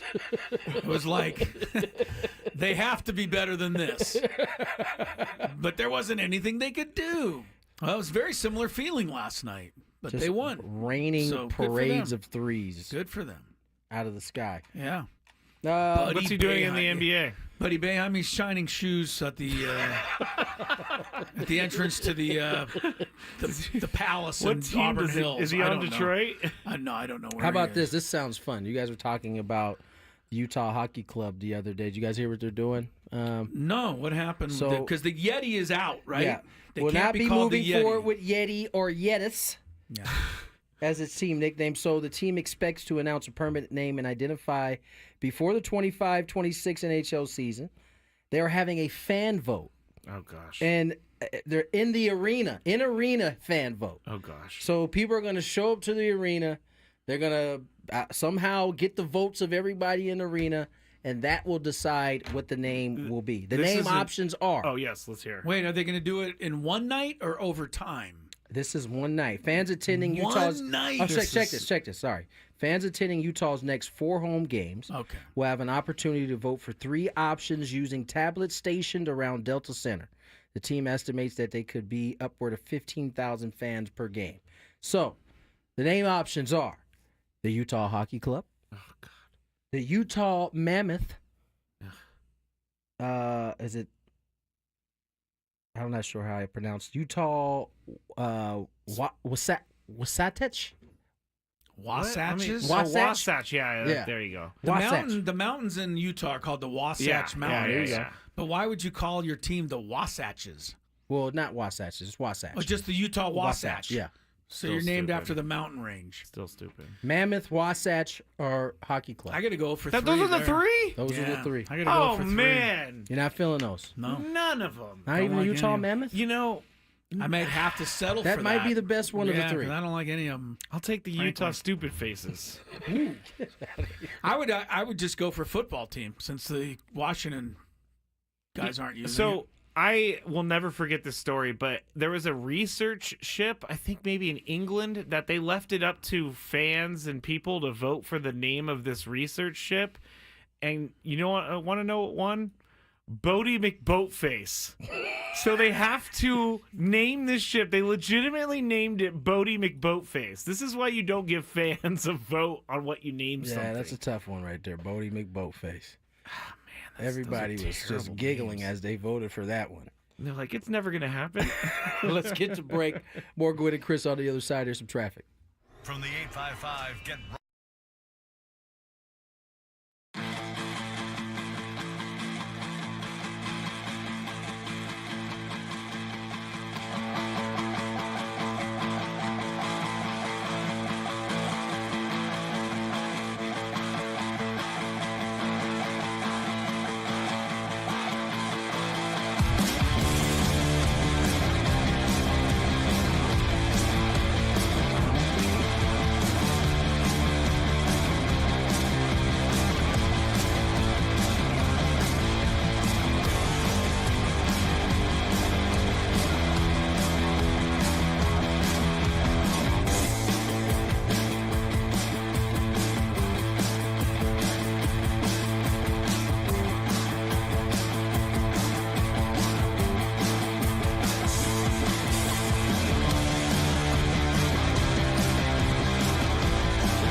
Hello, and welcome back to Gwynn and Chris. 5:19 is the time. Chris Ello, Tony Gwynn Jr., Matt Scraby. Scraby's got the Chronicles coming up at 6 o'clock, and that will be followed by Sam Levitt's Inside Padres Baseball. It's Inside San Diego Baseball. Thank you. 7 to 9. So I guess he could cover anything going on in San Diego baseball. Yeah, Not just the Padres. You want the latest on the Mira Mesa Little League season? Sammy will have it. One thing he'll talk about is the fact that Ha-Seong Kim has signed with the Tampa Bay Rays. And earlier in the Big Five, Scraby took time for us to pay tribute to Ha-Seong Kim's time here in San Diego. I asked him. You hit him with a I asked him, I said, where's the tribute to Jurickson Profar, who last week chose the Atlanta Braves? I have a few excuses for this. Oh, yeah? What's your excuses? Number one, Jurickson Profar's thing happened like 3 minutes before our show started. So How many days has it been? Oh, it's been a while. Okay. Number two, I didn't think about it until today. You didn't think of it until I said it. You're right. I didn't even think of it. Let's be honest. Out of sight, out of mind. Man, Kim has been out of sight, out of mind a whole lot longer. I mean, today was the news of Kim. So. All right, so we decided we would take a moment to fondly remember some of Jurickson's contributions to the Padres. Scraby? Yes? Lead us through this. All right. We're going to go with Chris's highlight first. And again, if you have any of these on the chat, please let us know. You can watch us on YouTube. Just search 97.3 The Fan. But we're going to start with Chris's, and I think this is many people's, and it would be... All right, so we're all picking our favorite moment, is what you're saying. You want to set yours up, Chris? I do. I do. Oh, okay. Well, he gave it to me, and then he wants to set it up. Well, you weren't going to set it up. You were just going to play the highlight in a vacuum. Well, I like to play things to surprise people so they can guess in the car, and then we talk about it. But go ahead, Chris, ruin it. I'm just kidding. Chris, go ahead. It was June 25th, this past season, when Jurickson got hit for the umpteenth time in the bottom of the first inning by Mackenzie Gore of the Washington Nationals. That set off a bench-clearing incident. This was immediately followed by one of the great moments of last season, I would say, Manny Machado's 2-run homer. But later in that game, Jurickson got his ultimate revenge. Padres with a 1-run lead. They are looking for more, much more, with Jurickson Profar at the plate. Here's the 2-0 pitch. Profar hits it in the air, deep down the right field line, towards the corner. Gonna go!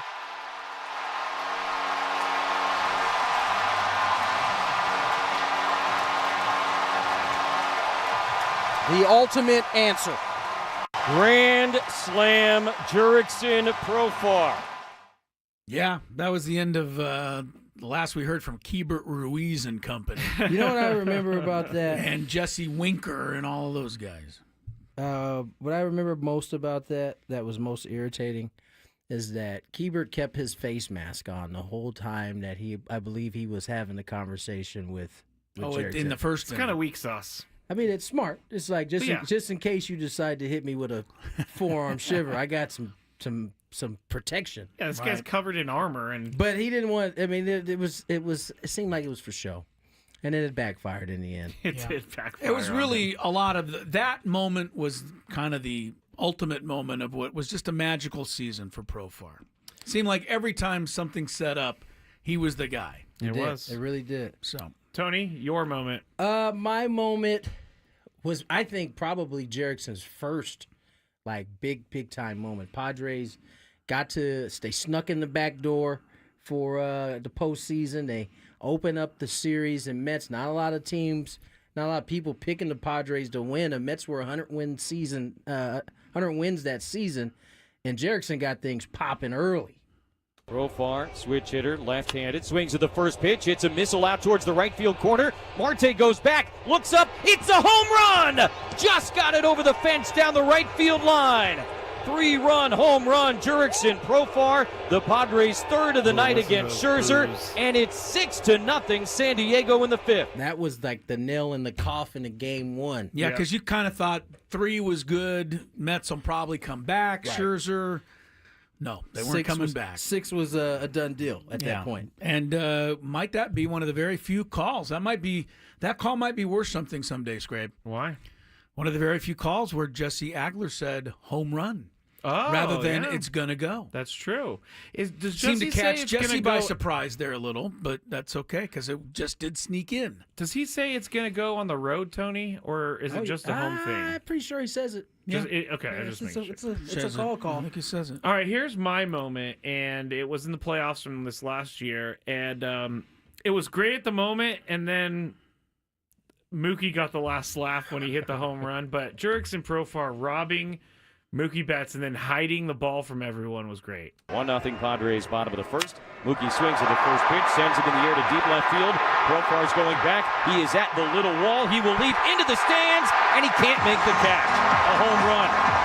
Profar had a shot, but he had to go into enemy territory. Did he end up catching it? He did indeed. Oh, my goodness. Profar did go into enemy territory, and he does make the catch, and unbelievably, the Padre lead is still 1-0. That was amazing. That was amazing. Mookie Betts still running around the bases. Mookie Betts was very angry about that. Too bad. I mean, he made up for it later. He but did. It was a moment. Look, Profar is a showman.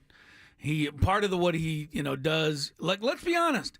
If Profar comes to town with the Braves, he will in the first 4 games. In which he will in the first 4 games, and hits a go-ahead 3-run homer in the top of the 9th inning.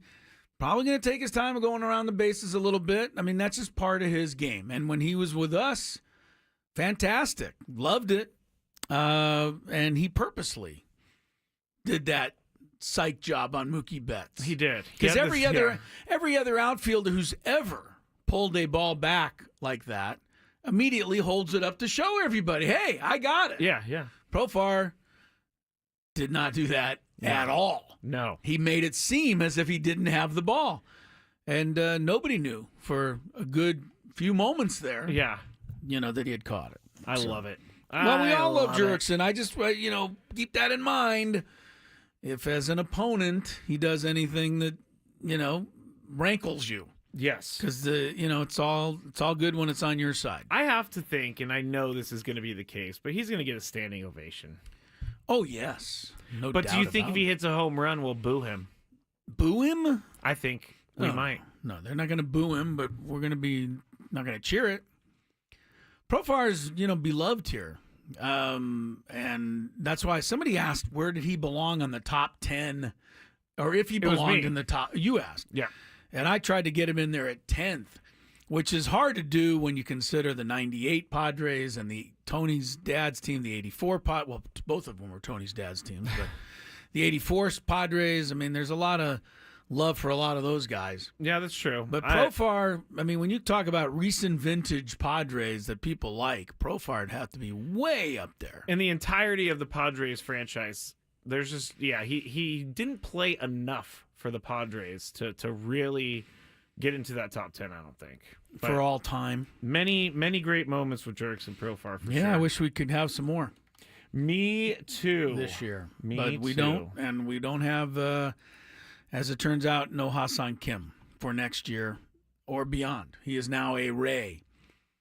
And the Padres keep on keeping on. I mean, Scraby will update whatever there is to update on the lawsuit argument.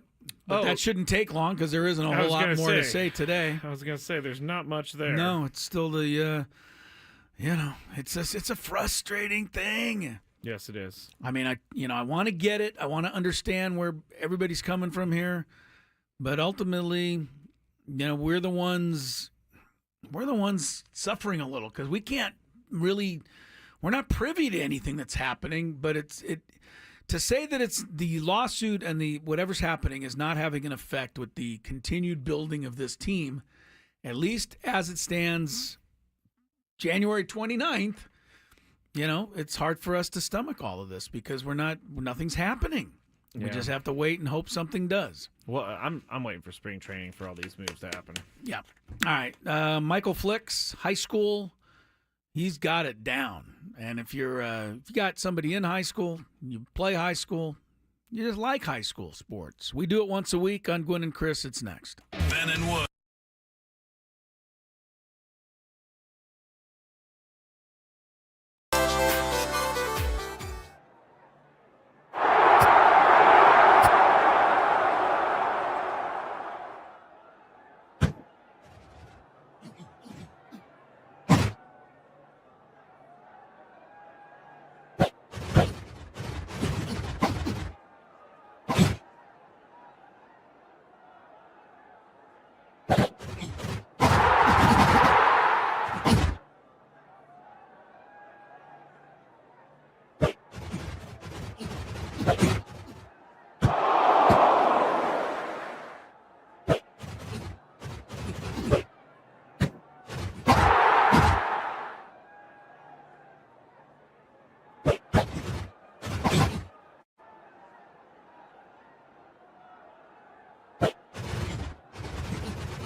No, and it's funny.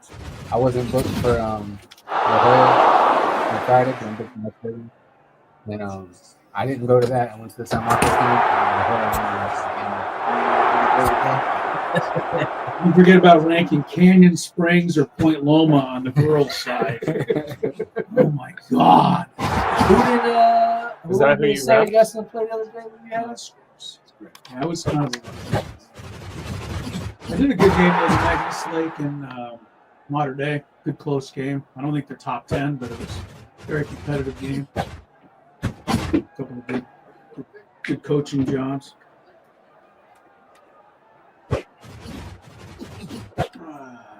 Am I up here? Yeah, let me just real quick for Stragan, I'm going to throw in that cost you on the Kim Villalobos thing. Set the record straight, and then we'll get the traffic and go to you guys. I should have paid attention to my inner self. Yeah, your inner self told you, but you didn't listen. No. I really hope you didn't. I don't know. I did text her to thank her for coming on, and she has not yet got back to me. So. She's angry. She's angry.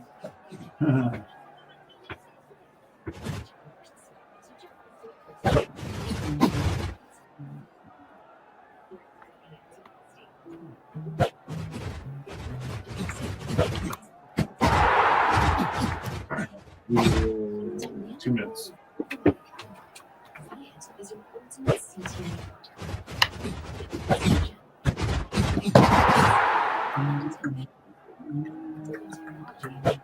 Oh, the Pro Bowl games, skills show tomorrow night. That's what I should have previewed. It's great. Oh, we're gonna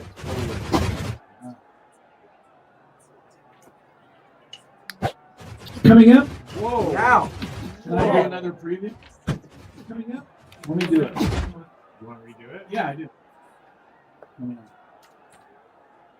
Go. Whip. Go. Coming up, important stuff like the TMZ. Coming up, important stuff like our 30 Mile Zone segment, and some unimportant stuff like getting ready for the Pro Bowl Skills Challenge.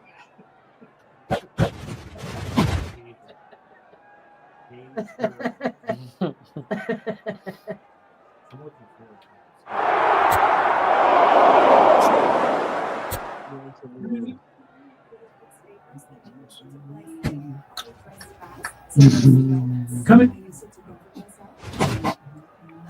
I've been keeping up with this Jimmy Butler stuff. Yeah, we've been keeping up with Jimmy going out bad right now. Just play. Jimmy. Just show up. Yeah. I mean, just show up. Make some. You're not gonna win this with Pat Riley. What did you say he was giving up every day he doesn't show up? Like $500,000. That's insane. 500 grand. And 500 grand a game. That's what Just, God, can't you just show up with sit on the end of the bench? Show up. What is this? What is he up to preparing? No, might explain part of it. Why he's okay. My wife would have yours, and everybody else's would have you down. You're giving up what? Oh my God! Thank God. We didn't forget the biggest fan. We need to read that. Oh, I just panicked.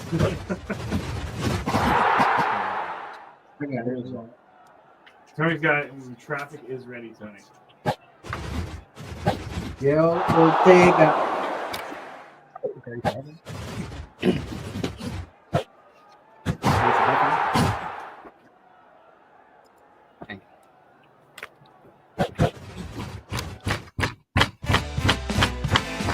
This one? Listen up, listen up, listen up.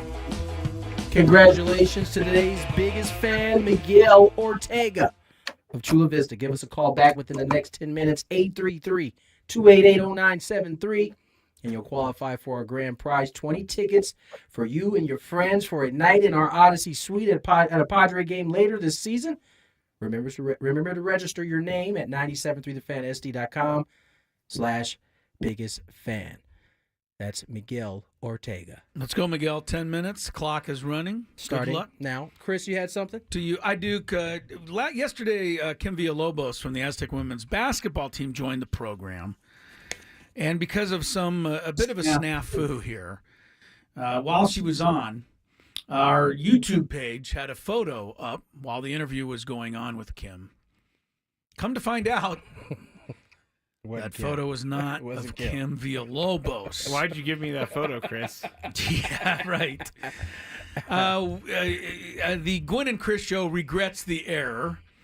But Scraby, did you want to add to that? Yes, How did this happen, Scrape? This was definitely not intentional. I would never do course anything not. like Of course that. not. But I Googled her name, right? And I was looking for a picture since we don't our Getty service doesn't have many Aztec women's pictures, right? So I went to the website and her name popped up with this picture. So I put the picture up thinking it was her, but then I looked at her other picture and I was like, she doesn't look the same in this other picture. Maybe she just looks a little different. You know, just a little different. You went with it anyway. I went with it anyway because it was a good shot of her about to shoot a free throw. But it wasn't her. It wasn't her. Jada Lewis was the player photoed there. You fell in love with the action of the shot. Yes. I was looking for a good picture, and I didn't realize it wasn't actually her. So I think while we do the last half hour of the show today, on the side you should have a picture of Kim Villalobos to make up for yesterday's oversight. I'm sorry to Kim Villalobos. It was not intentional, but when Chris told me, my heart sank because it did. I was there. That's a mistake that I don't want to make. I don't care if I mess up you two, but if I mess up a guest. Understood. So anyway, thanks Kim for coming on. We do regret the mistake. It does Scraby, happen. would you like us to check traffic before we get into Mr. Flix here? Let's do it. Just check some traffic. From the 855 Get Ross Traffic Center, protecting San Diego after accidents or injury, here's Kelly Danick. Getting reports of a hit-and-run crash on the Claremont Mesa Boulevard on-ramp to northbound 163. Accident has cleared on the Genesee on-ramp to westbound 52. We got a stalled pickup truck partially blocking the Highland Avenue off-ramp eastbound 54. I'm Kelly Danick with Gwynn and Chris, San Diego's #1 sports station, 97.3 The Fan. All right.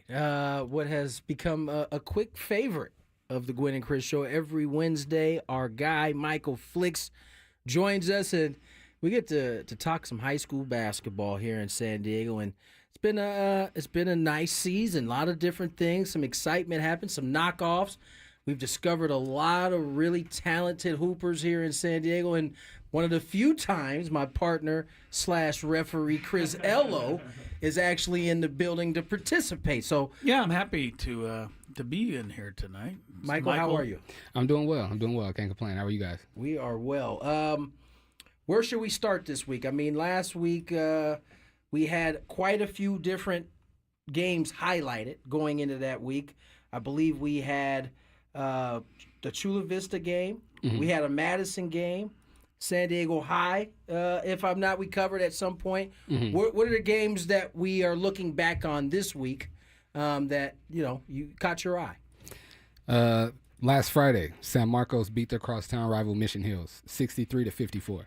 It was an exciting game like I expected it to be. I had a Mission Hills game earlier this year at Madison, I want to say. Mm-hmm. They look good. They won that one. Yeah, they can play. They're well coached. They're well coached. Really good coach. I actually had him, Coach Hoffmeister, had him at Orange Glen for like 2 years, my freshman and sophomore year before he went to Mission Hills. He went like right when the school was open.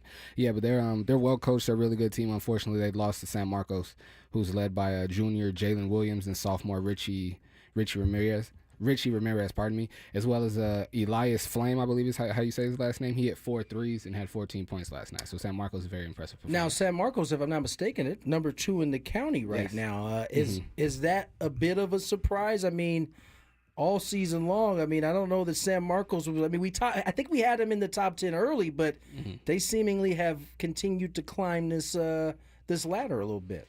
I wouldn't say it's a surprise, especially not to San Marcos. Speaking to some of their assistant coaches that I know personally, and some of the people that watch their team, they've been talking. They've known that they've been this good all season. They've just waiting. They've been grooming for this season. Yeah, they've just been waiting for the opportunity to prove it. So yeah, it's not really a surprise at all. But I think it is in the sense that Tony might be talking about, because I think preseason San Marcos is not a team you necessarily think of as they're going to be a high school power, and credit to them. They have been this year. That's fair to right? say. Like I said, everyone knew Jalen Williams can play, but he's playing probably a little bit better than people expected. And sophomore Richie Ramirez has really come on very strong. He can score from all three levels. He has very, very impressive.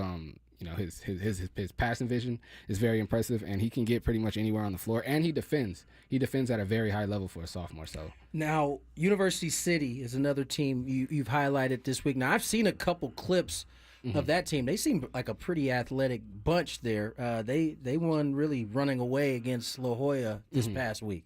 Yeah, they had a pretty.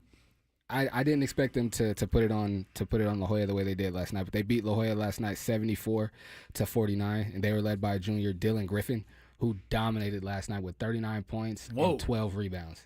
He looked like, with all due respect to La Jolla, he looked like he was on varsity and they were on JV.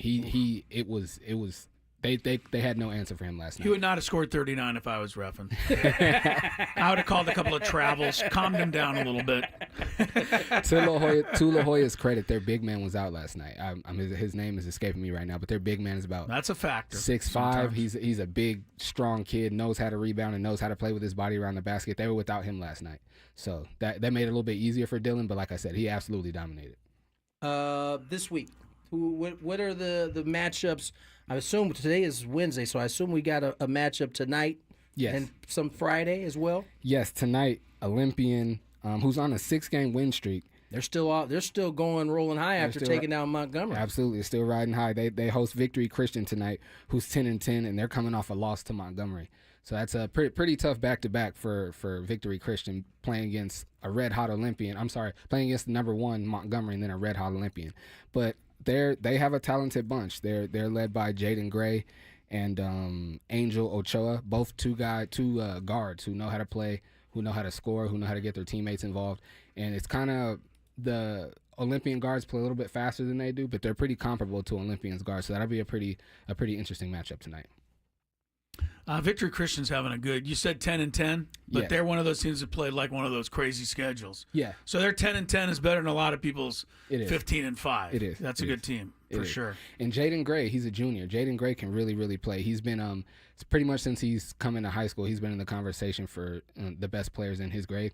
And he's continuing that this year, having a very strong season. Angel Ochoa transferred in, and this is his their first season playing together this year. But they're a pretty nice duo together. Where did Ochoa transfer in from? It was I forget another school they played out in Oceanside. I forget the name of the team exactly. But he actually led San Diego in scoring last year, Angel Ochoa, with I believe 31 points. There seems to be a good mix of really talented, obviously seniors, but you got some juniors sprinkled in there. You got a lot of sophomores, some freshmen. Seems like San Diego is well put together for some years to come in terms of some talent. It's that AAU program, man. It's that AAU program. Kids, more and more kids are getting the development early on, and they're playing, like, if they're 10, they're playing against 13 or 14-year-olds, much more than that was happening before. So by the time kids get to high school, they're ready for varsity more often than not, or more often than before, I should say. A lot of these programs, I mean, I know on the girls' side too, they get these kids out there when they're under 10 years old. Yeah. And I mean, it shows. I mean, they can play. Like the high school level is so much better, Tony. What some of the players you want to highlight this week at the high school level? I highlighted him last year, but I just thinking and moving too fast, I said his name wrong. I called him Jax, and his name is Dax. Dax Hall, Jake Hall's little brother. Wanted to give him a shout out. He's been leading Victory Christian all year, actually last year as well. But he's been leading Victory Christian this year. They're 19-4. Jax is a 3-level scorer. He's a solid body. He can defend any point guard in San Diego, and he's probably, for whatever reason, he's kind of similar to someone that I mentioned last week. He's not always mentioned. He's not always mentioned with the top players in the county, but he is. If you put together like a starting, like a top 10 for San Diego County, if we're drafting teams, and I got Dax on my team, I'd be ready to go up against any team for sure. Absolutely. So I wanted to give Santa Fe Christian a shout out. They play. Pardon me. They're led by, like I said, Dax Hall. They're on a 4-game win streak this year with wins. This season right now with wins over Francis Parker, La Jolla Country Day, Maranatha, and Bishop. So they're really rolling right now, and they got a chance to really win it off of their division. Now, typically, you pick a game here coming up on Friday that you want to go see or that you're booked to go see.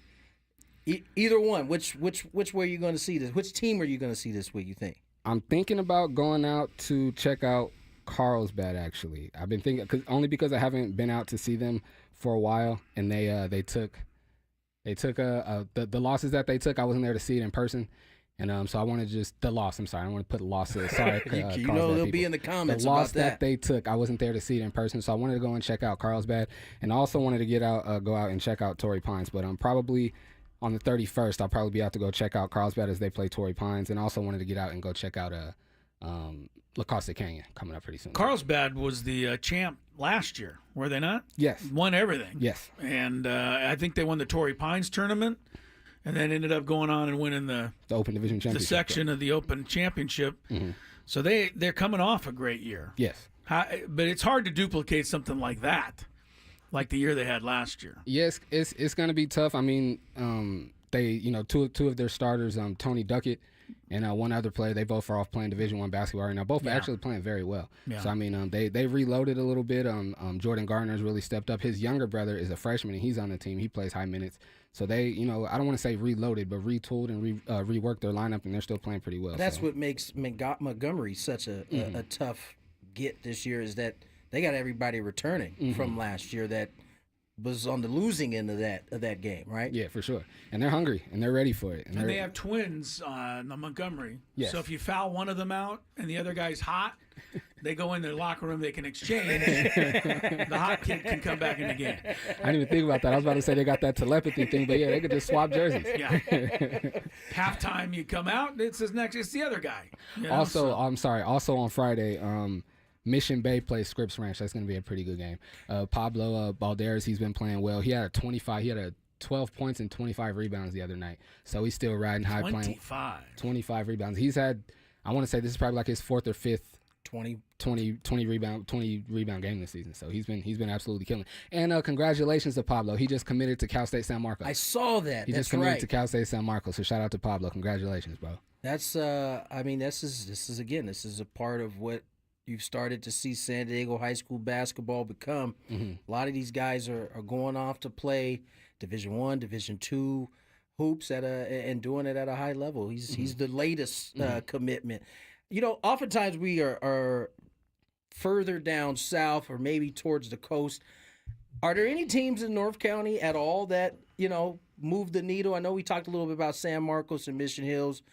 Is it really just those two teams that are competing in terms of the Montgomerys, the Carlsbads? Yeah, I'd say so. Yeah, Vista's always pretty good and always well coached, but they're not quite of the level of San Marcos. Excuse me, of San Marcos and Mission Hills just quite yet. I'm sure they will be though, because like I said, they're part of the Game Point family. Game Point is one of the AAU programs here in San Diego, and Game Point is among some of the best programs that we have here, and they always put out top level talent. So now, like I said, this is a part of that family, so I'm sure they'll be getting some kids. And one thing I've noticed, and we've talked about, Michael, is that San Diego high school teams now, when they get to the end of our seasons here, and it's time for the state playoffs. Honestly, back in the day, Scraby, save your song, the San Diego teams would go and don't save your song. They would go up to LA and it would pretty much be just a kind of a piece of cake. Yeah, the LA teams would mop us up. Mm-hmm. That doesn't happen anymore. No. Right? Mm-hmm. How does this year match up, or can we tell until the state playoffs actually start? Do you think we're going to have any teams that can, give those teams in the southern part of the state a run, and who knows, maybe even go all the way? Yeah, I think so. I think Montgomery is talented enough, good? Okay. And they play well enough. I think San Marcos can scare some people as well. Carlsbad, Carlsbad has arguably the best scorer in Southern California, so they're always going to be scary. And I always say that when I mention Carlsbad, I always say, well, they have Jake, and I don't always want to like say Jake is the whole team, but when someone's that good, you got to kind of pay that respect. But they have a very, very complete team, like I said before. So yeah, Carlsbad, San Marcos, Montgomery, yeah, they could. And I honestly, even Olympian, I think they could really get in there and scrap it up and make it a game with some of those. Does Olympian press all day? I was about to say, well, usually you get a team that's undersized, they're gonna try to run you to death. They don't necessarily press the whole game. They can, but they don't necessarily press the whole game. But they just from half court, as soon as you cross half court, they're on you. You know what, Chris? You bring up a good point. I remember my sophomore year at Poway, we ended up losing. Rancho Bernardo ended up winning the whole thing, and this was around time. I don't know if you remember the name Casey Jacobson. Oh yeah, went to Stanford. Mm-hmm. Still, he does some good color work on television now.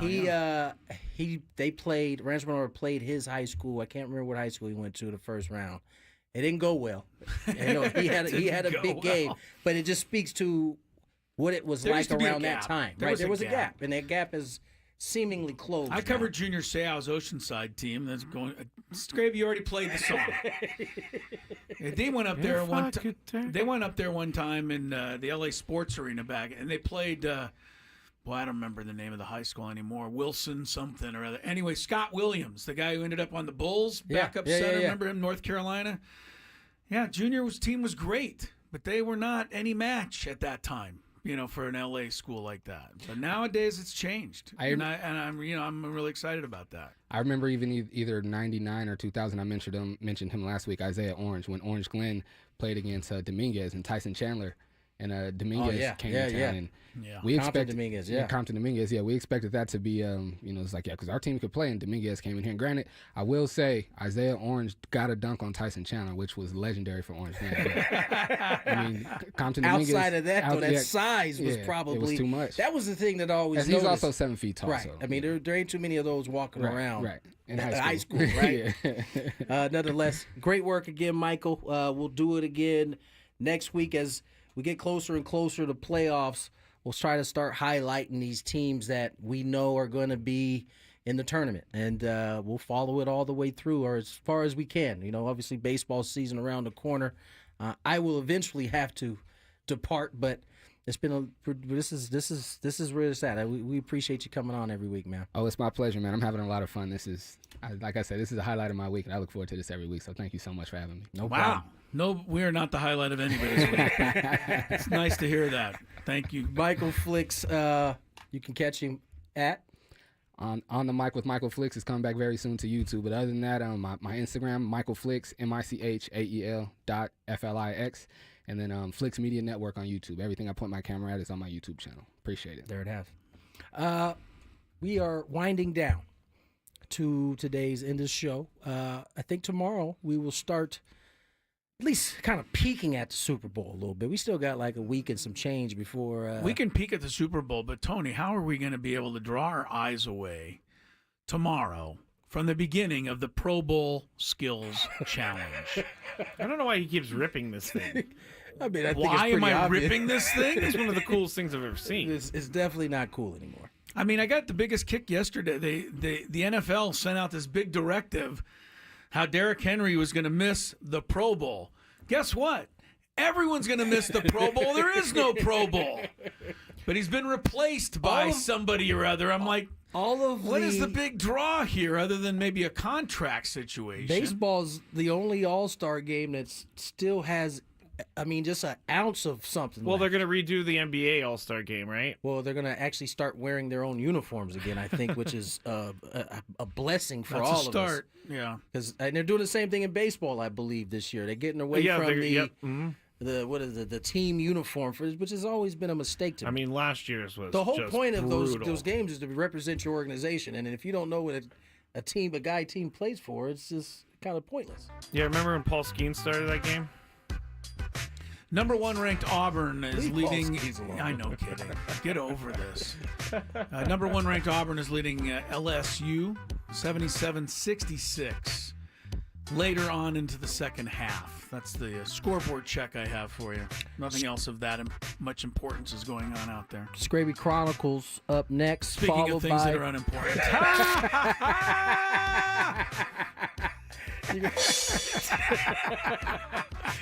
You guys have a good night.